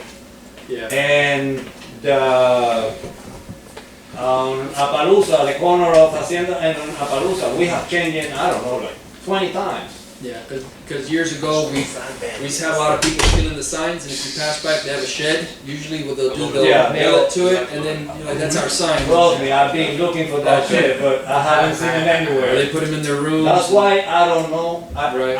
I can't say they're stealing it yeah, because because I haven't seen nobody. Extra money. what one of my business partners, what he does is on some of the some of the cities that he partners and works with, they paid a contractor to come out that works with the state and did their street signage DOT standard, because some of our roads, if we go through Montoya, we don't have speed signs, we don't have school. Be cautious, there's a school bus here. There's a lot of signage that we don't have that we need to have. So what he did was he contracted it out and basically did payments. And within their contract, if a sign is to go missing, the contract states that they have to replace it. So they use heavy, more, I would say, sturdy equipment.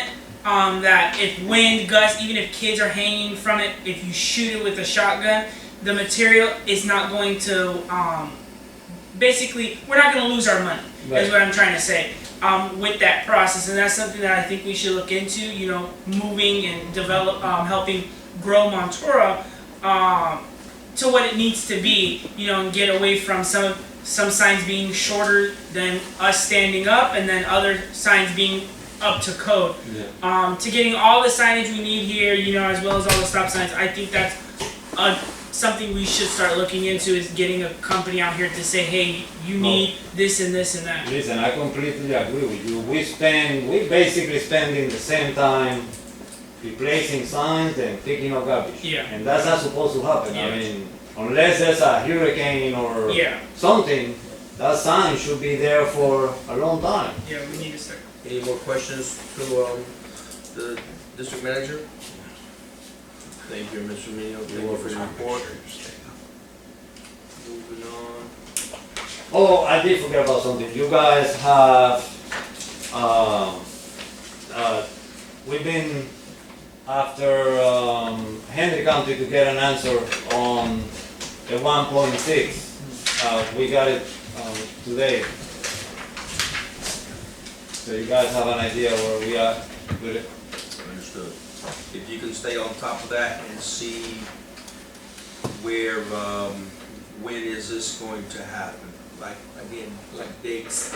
I like date, start date, commence date, because also I'd like to know is, are we gonna have any involvement when they put it out to bid, selection committee? Are they gonna have a on-site inspector, those types of things, Mr. Bennett? So just make sure, hopefully somebody at the table, either yourself or me, or both of you guys are at the table when all this is going on.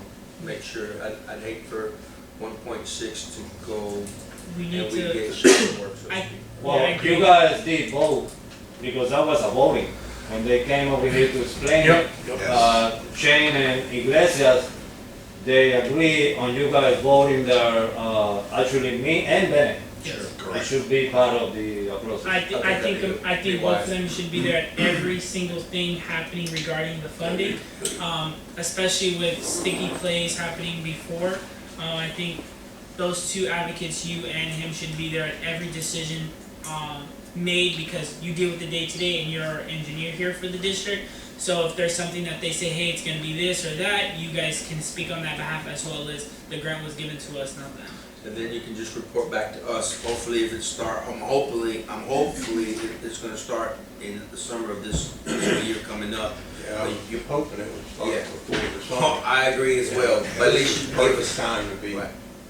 You can give us an update on which working on project. Pump station. Sure. Instead of hurricane season. Understood, yes, sir, correct. But, yeah, I'm saying. Please, and if they can do multiple projects at the same time, would be good, because the pump station and moving out culverts can happen simultaneously. It doesn't all have to be, do this one first. Right.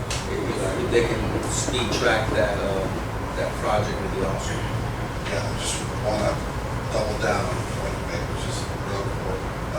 Have they prepared a request for proposals on RFP, the county? I know. Because, Daniel said stay involved, but what you're saying is a little different and very important. And that is that you are on the selection committee, so that when all the proposals come in, the county, they say, okay, we're gonna do a proposal for drainage improvements, and all the consultants submit proposals, and the county will appoint 4 or 5 people, staff people, to review the proposals and come up with a short list, or, we, company A, we top ranked. Sure. Company B is second ranked, company C is third ranked. That you guys be a part of that selection committee. That maybe you should call Shane, just remind him that you're correct, that the county agreed to allow 2 representatives on that selection committee from Seventh County, because this is a big deal. It is. It's a lot of money. I think that even though that me and Bennett would stay on top of that, I think on the proposal, it would be good that when we get it, we send it to the board members, because I know there's board members with experience about proposal and Yeah. this and that. So it would be, Keep in mind what you'll get on a Yes, $1 it's- million project is proposals that are about this high. Aquí no mucho más. So, each proposal will be a notebook. No, I think we'll all look at it and have some definitely good questions. You have, We just wanna make sure we have representation and that we know exactly You want the that? scope of work, what we're actually gonna get. Because sometimes a lot of things are left out, it could be a change order and all that stuff, next thing you know, we had 5 projects and now the funding went to 2 because they made a change order. So I just wanna make sure the board looks at it and make sure we have something at the table, and hopefully we can start in summer of this year. That'd be a great thing. Thank you. Mr. Bennett, can you speak on behalf of your report, engineer report? Yes, really, thank you all about my report. We're still reviewing the utility permits, Becky gets them, and she sends it to us. We review them, sign it, so we can get it back to the utility. We went over the meeting when I was looking at the area that was real clear. Universal came to my office, we walked up an area with the area that was real. So we and I just need to get together and walk the area, flag it up, get some mechanic crews, clear a path. And they're ready to come in. So do you have like are you finished your report? Yeah, that was it. Good. Anybody any questions for the engineer? Yeah. Benny, years ago, I know that they dug out of there and they took some samples and there's a lot of marl in it. And this, is there a way that, do you have any of that information? It's been a while back. And I know one of the things was is that we didn't have the capability of digging it deep enough to actually reach the rock. But I guess the core drilling, y'all gonna figure out how far down before y'all get to the pool. Yeah, the core drilling shows how much rock there is. Excuse me.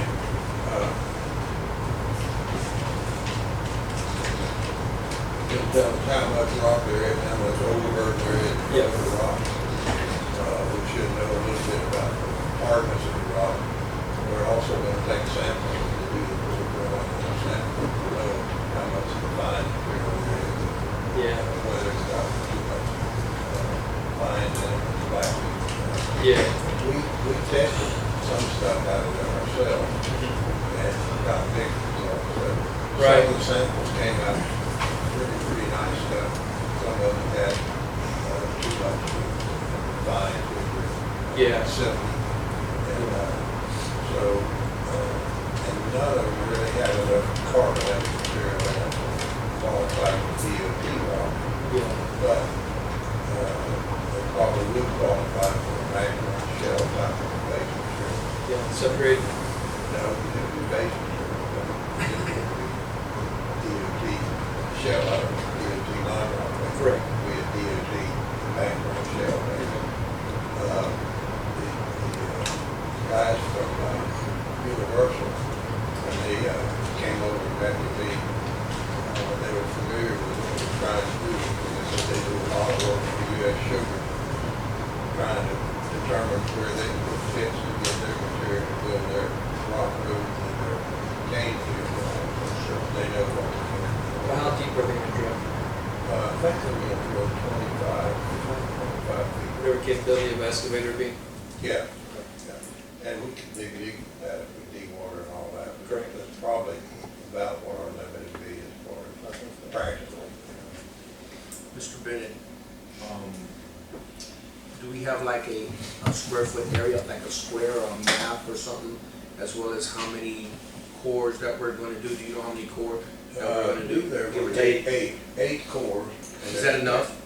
Yeah, they think it is. Okay, so they're bringing this. They're the ones that actually gave us the proposal. We told them what we wanted to do and the size of the area we wanted Sure. to go, and their engineers recommended doing the 8 core. Gotcha. And they thought they could give us a recommendation. Good by deal. using that. Now, what they'll do is if they get in there and they start finding something strange where the, 8's not enough, they'll probably say, hey, we think we need to do a couple more cores to be able to give you a good representative deal. And so, that could come up during time. Gotcha. One last question, Mr. Bennett. When do you think we will have this wrapped up as well as a report? What time frame are we looking at? They'll probably get their drilling done. They'll do those 8 holes in less than a week once they get in here. And then they'll, once they get their holes back, it takes a couple of weeks to get all the tests run. And then they'll do the report, probably 30 days after that, they'll have the report. So give or take March of 2023? Yeah. Okay. On the safe side? February. On the safe side? Yeah. Okay. I do have the map in my office if any board member wanted to. If you could send it to all 5, would be great. You would. Well, that will be Mr. Bennett to send it because the map I have is. Oh, I got you. If you can scan a small one, Yeah, just scan some PDF of the small I'll see if one. I can get a small one. No problem. Thank you, Mr. Bennett.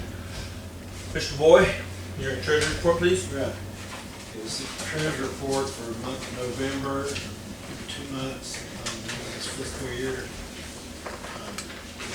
Dispersed $338,000 in bank account activities. We started collecting the taxes in November, so there were no October collections. We collected $217,000 in November. So the next page shows $218,000 collected. About $89,000 less than last year. I'm sure that's just a timing thing that's going on. And delinquent tax collections are smaller now. Then on the page 5 where we talk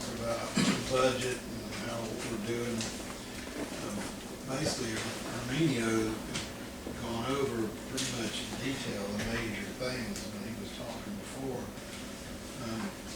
He spent like $355,000 on those millings, I guess you call them. and road- The meetings, yeah. So, that's a lot of money in 1 month that's gonna be used over a period of time. But,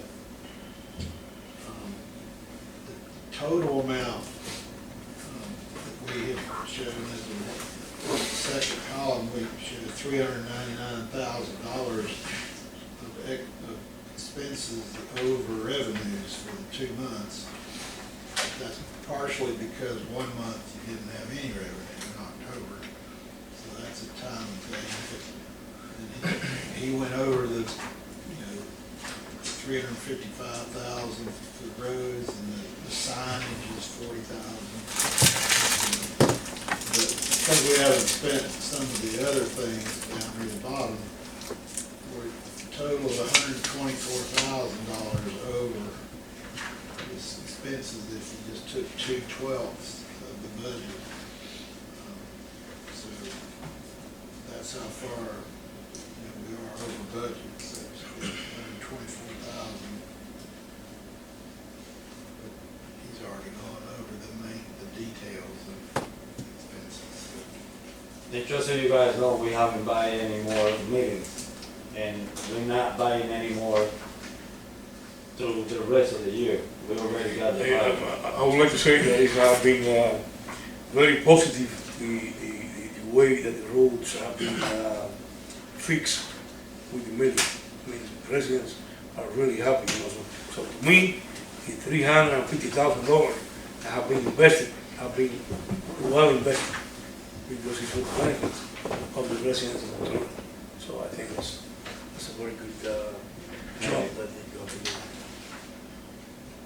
So unless there's any questions, that's. Mr. Boyd, did we get, you didn't set up in that format that we asked for? It's going back to next month. That's some retirements in the firm and just so you'll know, the first week of January is when the auditors come in, and we spend a lot of time on some kind of stuff, so you should be able to have it in January. Okay. Any questions to the treasurer? Yeah. Within the payroll, is there a way that we could get a section for overtime on a separate? Probably. It's just kind of isolated. Yeah, I'll check with see. I'll imagine we can do that. And another question is, Chris, you want that on the budget, or you want to see the overtime? Because if you want to see the overtime, you just gotta go to this page. right, but if it under it, because as we go through payroll and everything, if we see what the overtime is at. Oh, so you want to see it on the budget? Correct. Okay. Yeah, if it's possible. Like overtime is a separate line item. Yes, sir. And my other question is, where it says unfavorable, is that what we're negative? Yeah, that's, unfavorable means it's negative, but that's compared to the total budget, so, but yes, that, unfavorable means it's, the revenues either below or the expenses are higher than the budget, but that's a little bit misleading, which is why we're talking about changing where it shows, because that's the total budget. Correct. You're basically saying, like on line 1, current year, I mean, that's just 1 month of revenues. So is that as far as as what they're spending now, if they keep spending like that, that's what's gonna be unfavorable, or that's what we are negative right now? Well, no, I mean, that's the 2 years of 2 months of expenses compared to the total budget. So, I mean, if we kept spending, we're not gonna keep spending Right. $300,000. Right, 'cause that's what we've done. Right, yeah.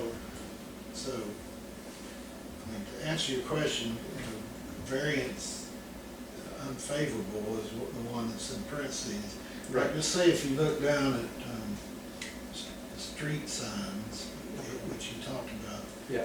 there's a total of $40,000, and we only budgeted $3, which probably was low. So that's $37,000 Shortfall. over expended. Okay.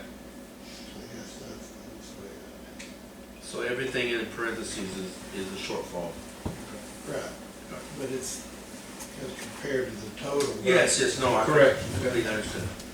I completely understand, sir.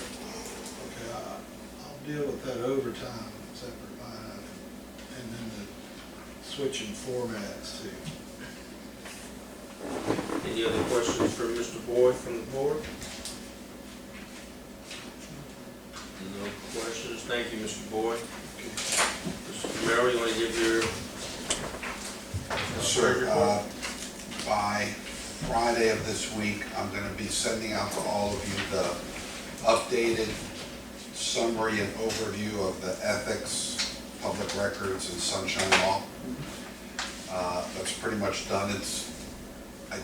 There's a lot of information. I've got it down to 10 pages.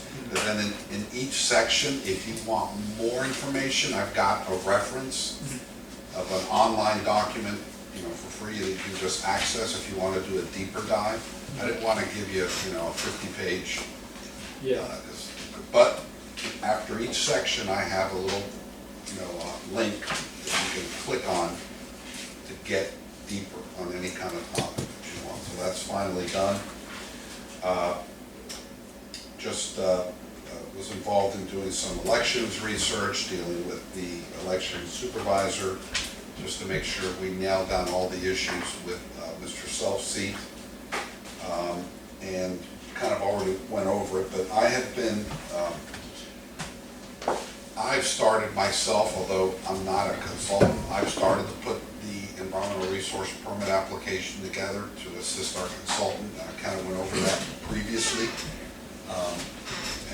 And I'll give you another update next month to keep the ball rolling. But this is, we're really going to kind of turn the corner with this. And then finally, I've been getting a lot of questions about the Ishmael Ramos trespass and all that. And frankly, I've not been involved with it. And I was able to, with Emilio's help, pull all the documents together, all of the complaints, all of the court orders, so that I'm aware of what the status of that matter is. And that's it. Thank you, Mr. Camaro. Any board members have any questions for the attorney? Yeah. So as far as Mr. Ramos' complaint, the extent that he's banned forever, who decides that? Is that the board, Central County, or is that the sheriff department? Yeah, so that's what I was confused about, because Correct. I had an older version of the court order, which expired after a year. Yeah. But apparently, upon further research, there is a trespass order that is indefinite. There is no closing date on it. That order was rendered on August 25th, 2021. It's my understanding that Officer Dominguez was involved with that, and it's indefinite. There's no expiration date on the order. It looks like there was an order issued for 1 year, and then it was brought back to the court, and the order was indefinite. Because I reviewed them, and I know in the office they had one that expires August 25th of 2022, and then there was another one that was posted a couple weeks later that said definite, and they're both made out for the same date, or issued the same date. And that's why I was wondering who's the one that says that it's indefinite. Is that something decision that Central County board can make, or chairman, or is something that sheriff department does? In this case, this was something that the sheriff department did.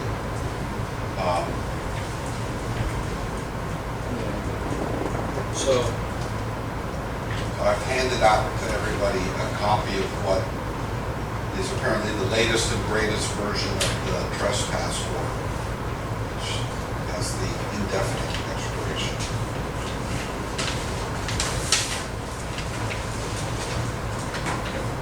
So I reviewed another one that was prior to this one that says that the warning was given on 8/25/2021. Same time, it's the same format, same everything. The only thing that changes is in the top right-hand corner, it says indefinite, says yes. Correct. And that's why I was wondering, because I know it said it had an expiration date of the 25th, but then somewhere between that time and I don't know when, it changed.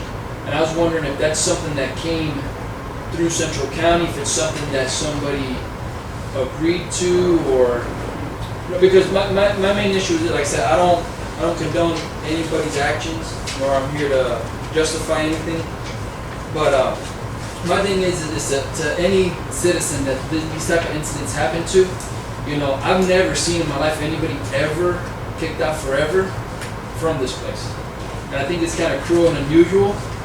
So I think that once somebody pays their debt to society, we do your year, then after that, you know, I just think that they should have the right to come back, and if they act up, then, you know, the same thing happens again, they might be indefinite then.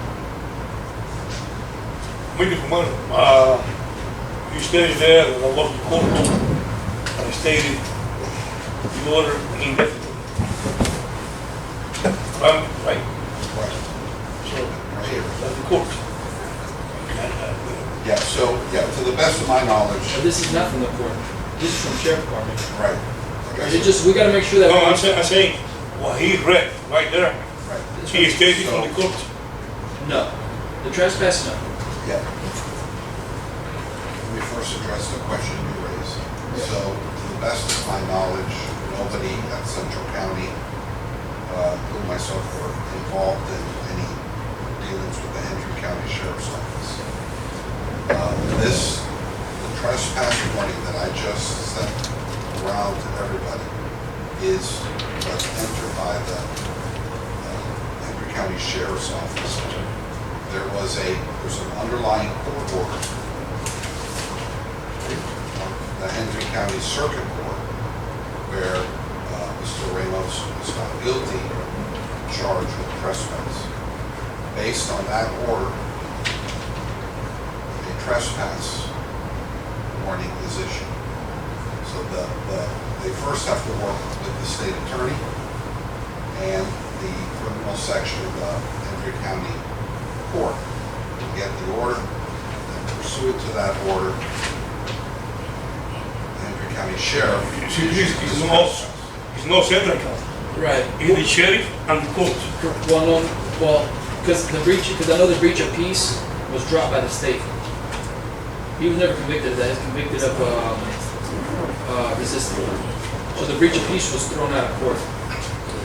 But here, Correct. it's by Henry County Sheriff Right. and the court. Well, because this is where it kind of goes back to where we start and where we stop. So the arrest, I guess, had to do with the breach of peace, and then it turned into resisting. So now the breach of peace was thrown out. So now, it's like as far as the trespass, was it really a breach of peace, or it wasn't? Then for us to continue trespassing him, to say if there is a First Amendment right, you know, it could create a problem somewhere down there. That's why it's good to talk about these type of things, so then once we have a situation, we know the correct way to go about it and not learning as we go, because, I mean, we're trying to stay away from liabilities. And I think that the more stuff we have in place to stay away from them, the better off we're going to be. Yeah, but Chris, you want to say this, is the sheriff agencies know us, so they cannot sue us, because the sheriff department is the one that give them, Right. give him So, let's say, indefinitely expiration. Right. It's not us. so let's say that if he decides to come back, let's say he wants to come back, we're going to say, you know what, we'll give him a second chance or not?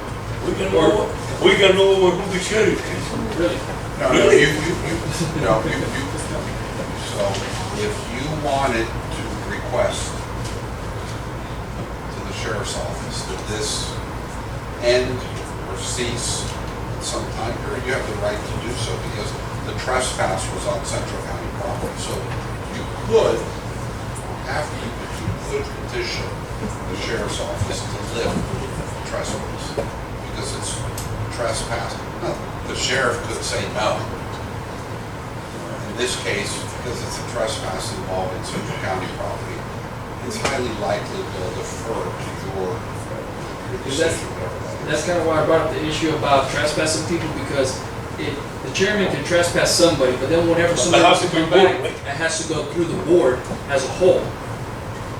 That's why I was wondering, if it worked both ways. If you're gonna be trespass, majority board, if you're gonna come back, majority board.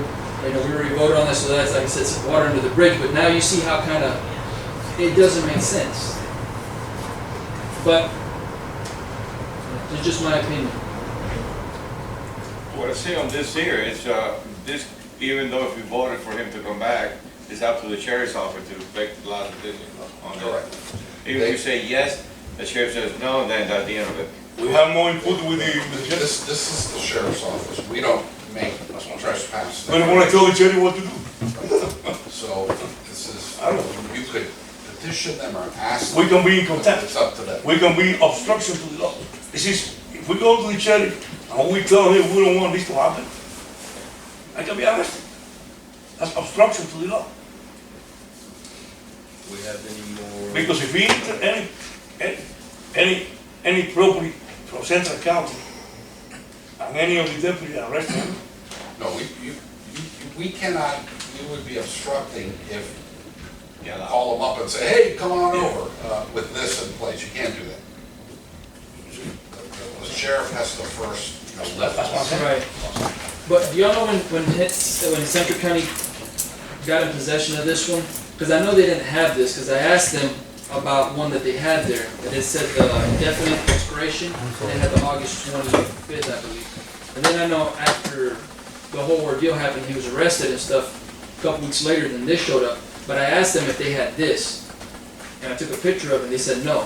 You ask who? Becca and Flaco. You asked me, You and and I Russell. told you I didn't have it. And I requested it because the day that he went to the annual meeting, Yes. that they, the other officer looked him up and it was on her screen that it was indefinite. Right. So I requested it after that. I had not received it. And I did receive it, and that's why I updated it and I posted it on Yeah. in our office and as well as the clubhouse, because he had been to the clubhouse even before the meeting with the trespassing Right. for Well, Central County. So I made it, I sent the forward and I forward the information because of exactly what you stated. Right. They came in before, they took a picture and it showed, it was correct. It was, the old one that had the date of August 25th. expiration. Yeah, Yep. that's what I Yes, got. that's what involved I had, because they were asking Cause me. that's all I had. And the one I had was also the prior version. Right. When we inquired of the sheriff's office, they said, no, it's indefinite. Yeah, They gave us because I know that this was brought to my attention after the fact, and I seen the one from August 25th, and then that's why I asked Becca, do they have anything else? And they said no. I said, so no other thing ever exists, but prior to that, I already knew that this paper popped up from the sheriff department. So that's why I asked, the office if they had anything else, and they didn't have anything. But then at the meeting, then it pops up that this exists, but the only one that had it was the sheriff department. As far as I'm aware, Central County never had this, That's accurate. and Mr. Ramos never had it either. And then that's why I was trying to figure out, why was he arrested if we didn't know, and then he didn't know. So it's like it just Yeah, it that's a looks good- really bad. It's a fair question, but it's a question to the sheriff's office. yeah. But Central County's involved, but I because he too had the old one. right. But I think Central County called to report it.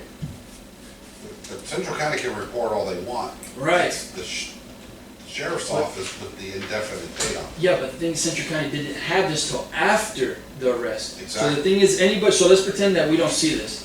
What it said was August 25th, 2022.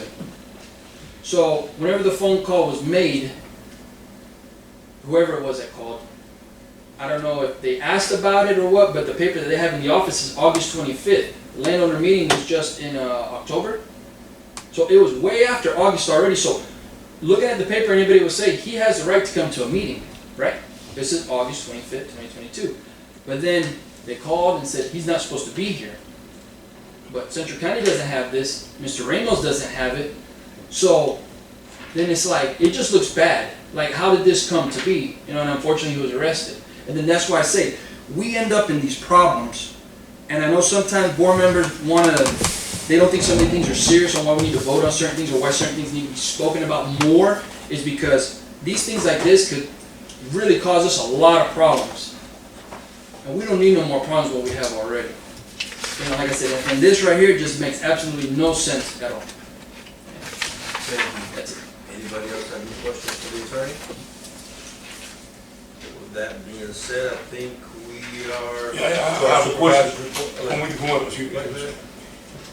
We discussed about changing the chapter 298 from Central County Board of Control District, and you stated that you were gonna make a project for us to follow up on both of them, right? To change it to do what? Change from chapter 298, so to Independent, no, incorporated? No. No? We were talking about changing chapter 298, the way that we have it now, the tax system, the tax system Okay. that we have in chapter 298, Ad valorem tax. to Yeah. change it in Tallahassee, so we get a better deal of the tax system than the one that we have right now, that the bill is taking approximately 80% of the taxes or more of the taxes that the residents of Montula Ranch. No. Yeah, it's not LaBelle, it's Henry County. Hendrick County. Well, capital is. Oh. I mean, the big guys on the above, the commissioners of Hendrick So County. we're confusing two things here. So there's an issue. Hendrick County collects ad valorem taxes here. Yep. And we don't get our fair share back. Exactly. That's one issue. A different issue is, currently, with Central County's authority, we don't have ad valorem taxation. We charge a maintenance. That's what I wanted to be changed. That's what we wanted to be Right, but changed. if that changed, understand, it wouldn't take it from the county, it would be on top of what the county charges. Right. No. You can't take anything from the county. You They're not can't gonna- change a law and take Let me money. ask you something. Away from you. There's no such thing. If we change the way that the system is right now, with chapter 298, No. The only way. I believe we you could- said that before, that we can change it. No, we're getting two things or we're putting them together. So, we've talked many times about Central County having ad valorem authority. That means our taxes are based on the value of the property. Because right now, you pay, how much is it per lot? 1,300. No.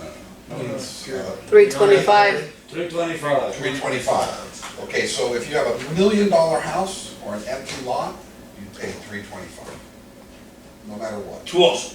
Yes. Hendrick County has ad valorem taxes, which means if you have $1 million house, you pay more than if you have an empty lot or a trailer. So we've talked about growing in the future and Central County having ad valorem taxing authority. So when, in the last 2 years, when property values were going up, more people are moving in, more people want services, our income stayed the same.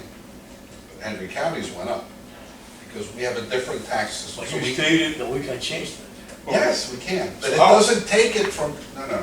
It just changes the way we tax. It changes how we tax, so then Hendrick County has ad valorem, and we would charge it on top of Hendrick County. We would We wouldn't be taking it from Hendrick We County. already put ours already on. So, top of The only way you could take it from Hendrick County is if Central County became a city. So for example, in Clewiston has ad valorem authority. All the money in Clewiston stays in Clewiston because they're a city. Right. Hendrick County doesn't have ad valorem taxes in Mr. Clewiston. Kumar, you stated that Lehigh, no, let me ask you. Okay, I'm naive, I know I'm naive, but I want to know. okay. You stated that Lehigh, Mhm. they changed the system Yes, that they used to have before, yes, and now they have a different system. correct. So which system have They we have had? ad valorem authority now. But, But No, Lee County, you didn't still pay change. to Lee County. They didn't change the system. Let me, They went from water district to a city. Well, not yet a city. I know, still a but, district. no, yes, yes. But, so if you own a. They're still a home- city, right? Right. I mean, they're no, still a district. You're still a district. But But if you own. a how home- they change Let the me system? explain it. So if you live in Lehigh Acres and you have an acre, you pay ad valorem taxes to the Lehigh Acres district, and you pay ad valorem taxes to Lee County. They didn't take anything from Lee County, they just added it on top of Lee County. And that's what I said last meeting. So what you're thinking about proposing is, for instance, you're paying for what you're dwelling, what you have there, and if this gets approved, you're gonna pay another 2,500 or whatever to Central County as well. You're going on top of that ad valorem. These taxes will be double. Now, That is not, now, what we could tell Hendry County is, we have money now, we're gonna do fire, we're gonna do lighting, we're gonna do, so you can't charge it. so But we can do but it that. doesn't take it from them, we have to sit down and, kind of. work Negotiate. out- Negotiate. Negotiate, but in a smaller way, like you said. Yeah, yeah. We take But away It's a. many things they're doing, Yeah, and we do those services Yeah. ourselves, and then we get the money to ourselves. right, and in that case, just like, on the golf course, we'd have to hire a Tallahassee lobbyist to. there you go. That's what we talked Right. last time. Absolutely, yeah, that's your. I don't wanna put more taxes on top of the taxes that we have right now. That's the direction we're going. I would like- That's what you were proposing. Maybe you didn't understand what you were proposing, but Wait, that's let what me- you were proposing. No. okay, That's what you going back to this taxes Just deal. for whatever, where I live in Palm Beach County. So I live in the southern half. I live from. We know you're a rich. No, so between Southern Boulevard and the Broward County line, I live in the Lake Worth Drainage District. I pay Lake Worth Drainage District ad valorem. Well, they have a lot of things they do. I don't know if I get bang for the buck, but that's how it is there. In more urban areas, Right. like Lehigh, you pay two, just like we pay a school board. There's lots of entities that have ad valorem. We cannot do that here. This is not like, No, but I'm saying in Palm Beach County, there's a list. I know. The South Florida Water Management District, you pay them ad valorem. Miami-Dade County, same thing. Exactly, and you pay them on top. You That's pay why South I'm Florida here in Management Montura. District, yeah. That's why I live here in Montura. So, but you pay South Florida on top of what the county pays. South Florida isn't taking it from the county. They just keep stacking up. But, the benefit of that is, remember, we came from 2 years where property values doubled, tripled. And all these people started moving in, and we were like, well, what are we gonna, our budget's still here, but people want this now, how do you fill the, in between? Well, that's the beauty of ad valorem. As more people buy and houses become nicer and property goes up, we have more income. That's not what we have So now. let's make a project so we can negotiate with Henry County and take away the services that they have. Yeah, and that's what it would be. It wouldn't be give us money, it would be, okay, you're doing this now, We don't need. we're gonna do it ourselves, thank you. They're basically gonna tell you they provide us with everything, that we need them, and not the other way around. Like when I first got elected onto the board, I actually paid out of my own money to have some people come here to Montura to survey Montura, to look at Montura. Montura is bigger than LaBelle and Clewiston. If the sugar mill is to leave Clewiston, Clewiston cannot sustain itself. If the cattling farms are to leave LaBelle, LaBelle cannot sustain itself. So what does the county do? They cripple us as an entity, basically as a water district, to make that money for themselves. If we were to move into a town, a city, this whole district will be diluted. All of our seats will have to go up for re-election with a new position, a new title, and all of that money that we do collect will be executed there. Yes, will we have to provide more services? We will, but that money that we're giving the county to provide will be coming to us to provide. as we see in Clewiston, Clewiston has their own police department, and the sheriff's office still has the need to have 3 deputies there that sit in the substation and do nothing when they can be here. You know, so if we were to create the town of Montoura, you know, not even a city, let's say we're the town of Montoura, all of that taxes that we don't get, we can get, and now we can say, okay, we can afford our own garbage truck, which you just take, you go down 832, 832 to Church Road, and right there you're at the Lehigh and Hendry County landfill. You know, so, yeah. Excuse me, I have to say something. Go ahead. With all respect, I am a volunteer with Henry County Jail more than 2.5 years. And you said that they sit down in the office and do nothing. I disagree completely. He make a statement, I have to make a statement. Let's get back on topic. I disagree completely. Hey, those people over there, they're risking their life all the time, protecting the citizens of Hendry County, including in Clewiston, because the Clewiston PD, they cannot handle the city of Clewiston themselves. Many times, the deputy from Hendry County have to keep them. And they're risking their life all the time, inside the office. I disagree with that. That is not belong to the city, it's the Yes, county. there's So certain let's- things. let's Yes, get there's this certain over. things that we do not receive from Hendry County. As for instance, we pay for the Hendry County Sheriff's Office for a deputy to patrol here in Montoura, which politically we can all say equal GPS tracking. Now we have one here. Prior to that, we had bulk pickup that's supposed to get picked up every first of the month, which when I got on here, I actually did research with Waste Connections. They're not going to do anything. Why? Because the county pays them. You have to go where the money is, and where the money is the county. The county is what makes all of our decisions.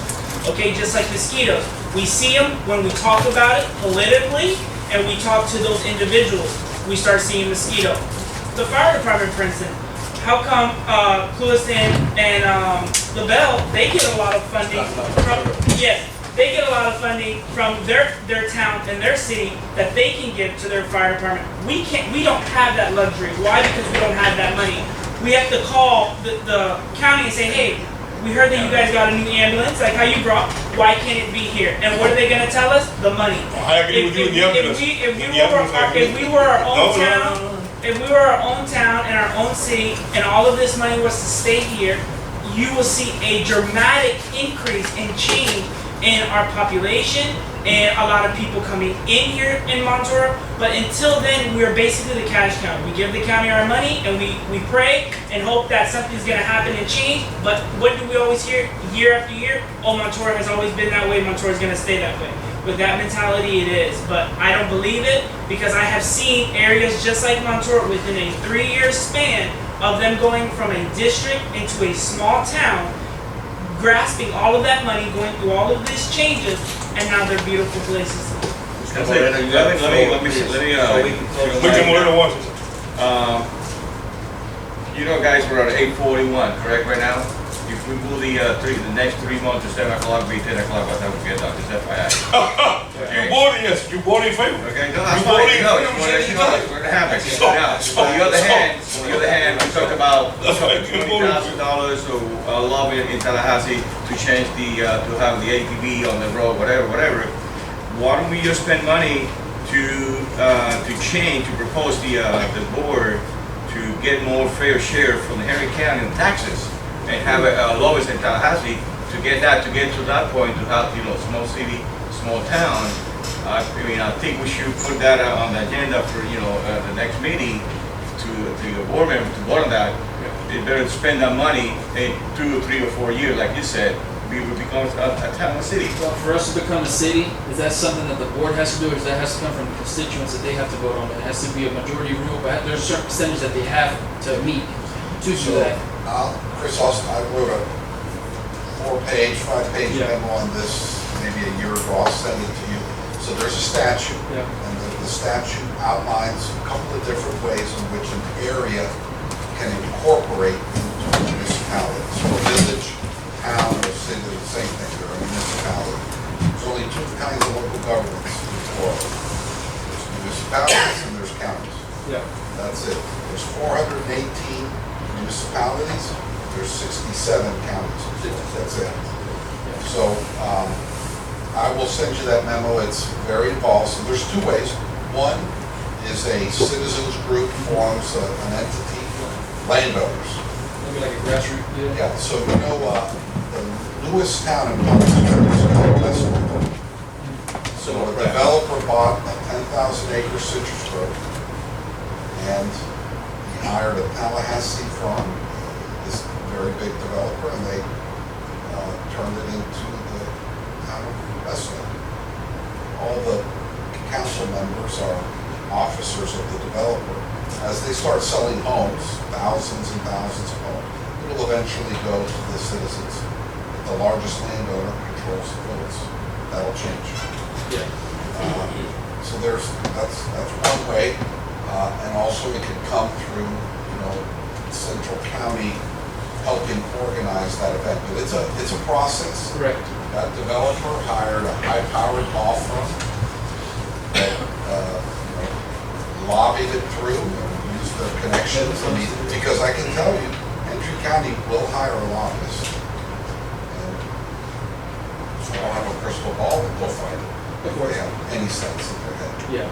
But one of the things that we need to even take into account, if we decide as a board to move, well, whether it's the board or grassroots group decides to move towards the city, the other thing that we need to figure out is how much money do we really give to Hendry County, and then with that, would that pay garbage, would it pay for code enforcement? Because everything falls on us, because what they supply us is not a lot. So once we get all that, if they realistically could only do a little bit with what we give them, if we get that, we're gonna do even less with it. A little more, but we're not gonna be able to All do it. very good, so you're 100% correct. So as part of the incorporation process, Yeah. you actually have to hire a consulting firm to do a financial study Yeah. that says, if the millage rate was at X, how much money would you generate? Yeah. And would you actually generate Yeah. enough money to be Operate. able to survive? So Yeah. that is definitely part of the process. Yeah, correct. And we've talked about this for 2 years now, a lot. And there'd be, to get things like that, you have to spend a substantial amount of resources to hire the experts to do that. I am not an expert in this, I will tell you right now. So I believe at the present time, the best thing that we can do is negotiate Yeah, with Henry Yes. County, like we said, to get some services away from them, and we do it ourselves. yeah, but I should say a little over a year ago, and I'm not sure if you were around or maybe were here when we spent $7,500 and hired a consultant whose name, Woodbury, I think, Woodbury Yeah. Management or something like that. And they did not a detail, they did a kind of a soft study of how much money is being paid by landowners in Montura into Hendry County. Yeah.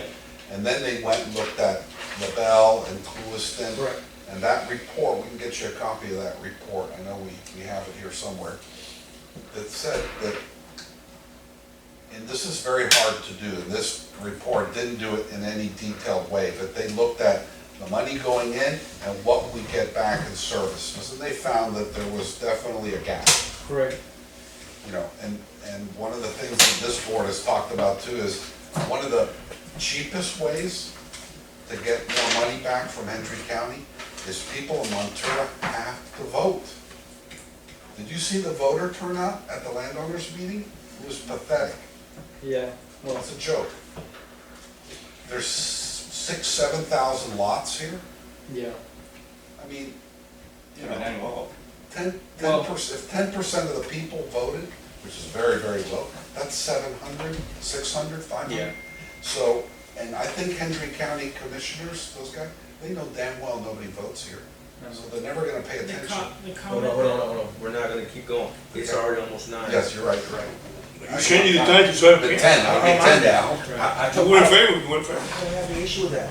If we can keep it Yeah, on, it's if a we good can test. keep it on track, if we can keep our comments, our supervisory report, Mr. Moreno, you have the floor. Do you have anything to discuss? No, I'm good. All right, you have the floor. Supervisory report. I have nothing.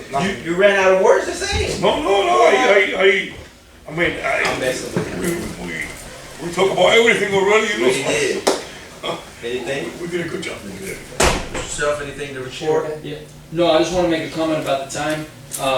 I think that we're all here to discuss these problems that has to do with the community, and whether we're here till 10 o'clock, 1 o'clock in the morning, that's what we was voted on here to do.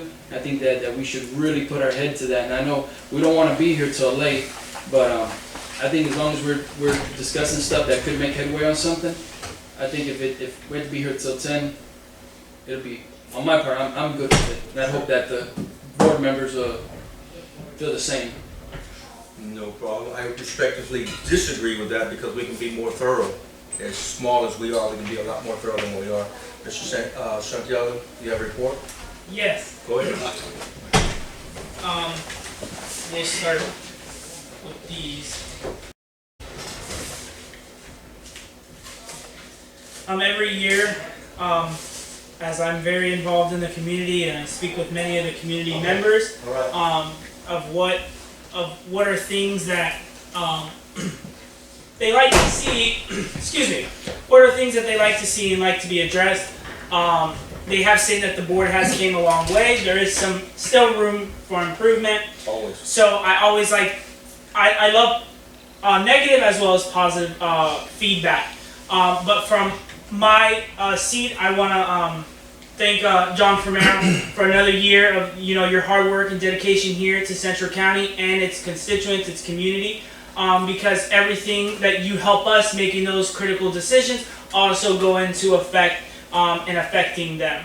So I just want to thank you on behalf of me and Central County Water Control District.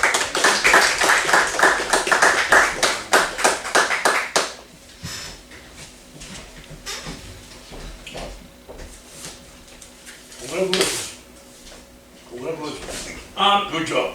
The next person is Mr. Bennett, the same thing, as well as our engineer and helping us make those decisions for our roads that also affect many of the citizens here in Montura. Thank you. You're welcome.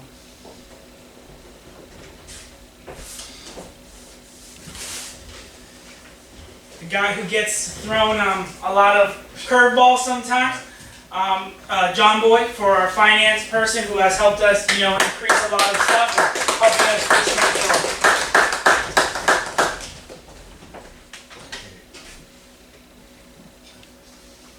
Good job, Mr. Boyd.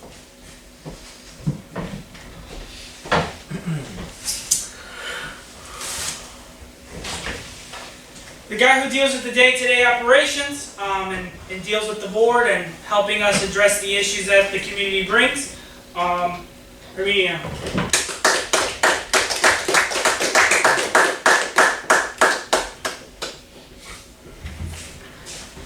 She stepped out, but She asked me to excuse her with you guys. She's been feeling bad all day long, so she stayed for the meeting, but she has to go. Sure. She got fever. the assistant district manager, who also deals with a lot of paperwork and a lot of stuff on behalf of the board and a lot of community relations on her end. So let's give her a round of applause, even though she's not here.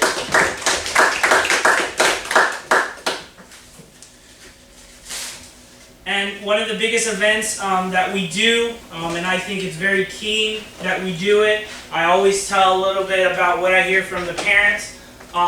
It's very dear to me, especially growing up here in Montura and having family here in Montura, with the kids. You know, when you come from a low-income neighborhood, especially a household, you know, when you get to have something to do, fun activities, it means a lot to you, especially from the kids' perspective.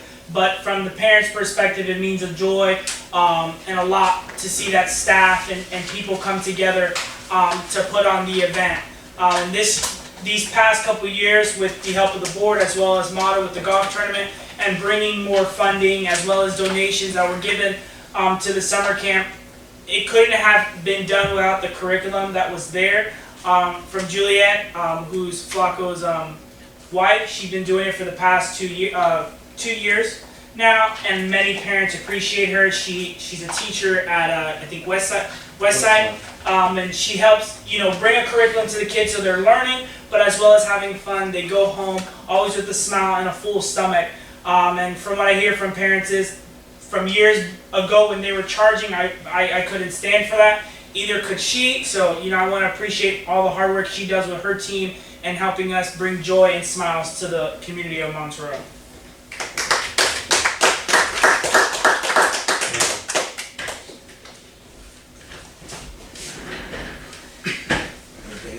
Yes. It's a comment that's been going around, and I publicly will always say it when my community members contact me about it.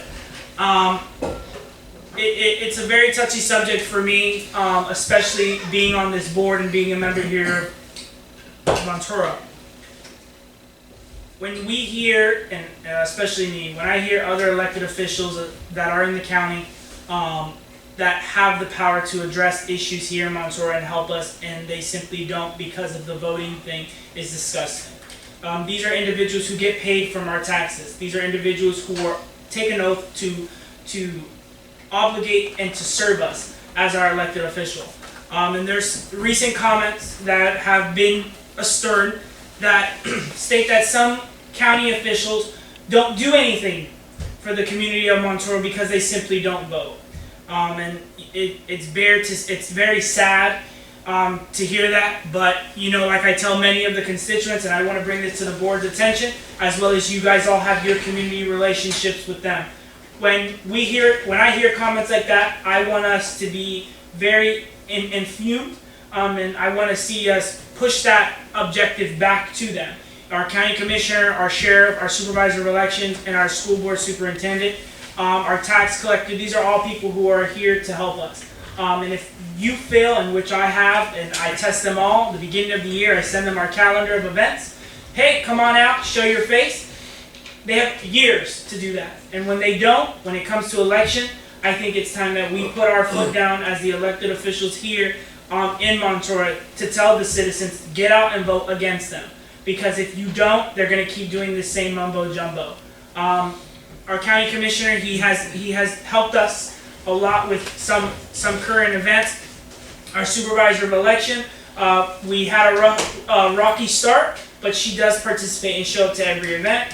As well as our superintendent of schools, same beginning, but they're all being involved and they're all being proactive to our community. Some individuals, such as the sheriff, has not showed up to not one event within the years that I've been elected to this board. I send over our calendar every single year to his assistant. Her name is Patsy. I also speak with the chief, Chief Nelson, and Captain Susan Harrell, who deals with public relations. Not one of them show up to not one event.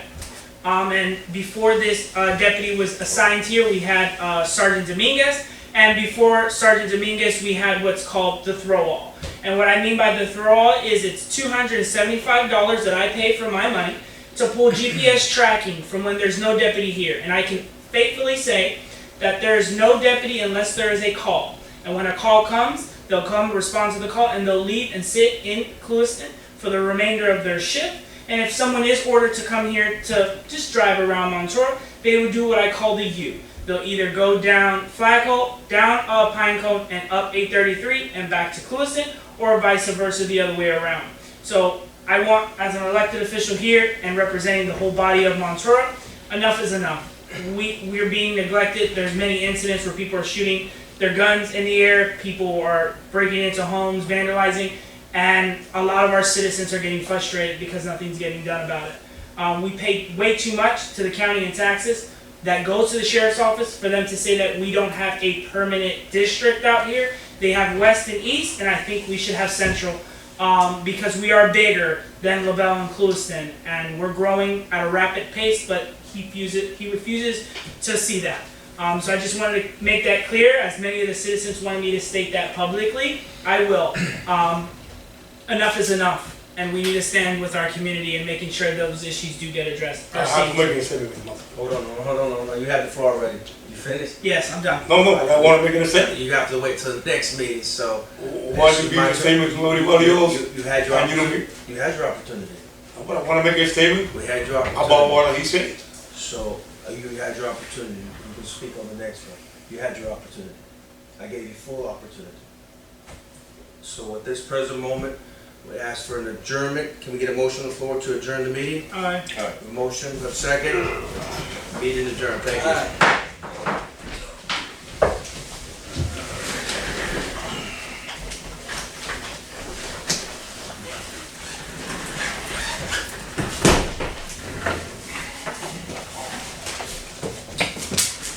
For the board members, I do have, you guys check, but I'm making copies right now. You guys gonna have to come back tomorrow and get it. That guy makes copies. So. Yeah. Put it in the mail. In the mail.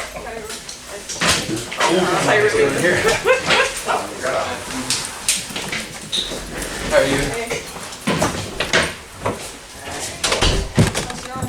Good, good. It's only one bathroom, right? I think so. I think And then es un solo baño. There's another one outside right there. One right outside. I got one from there. All right, gentlemen, y'all be safe. Thank you so much. Be safe out there. Thank you, sir. Thank you for your service. Thank you, sir. Thank you. Good job, you guys did a good job here. Good job, great job.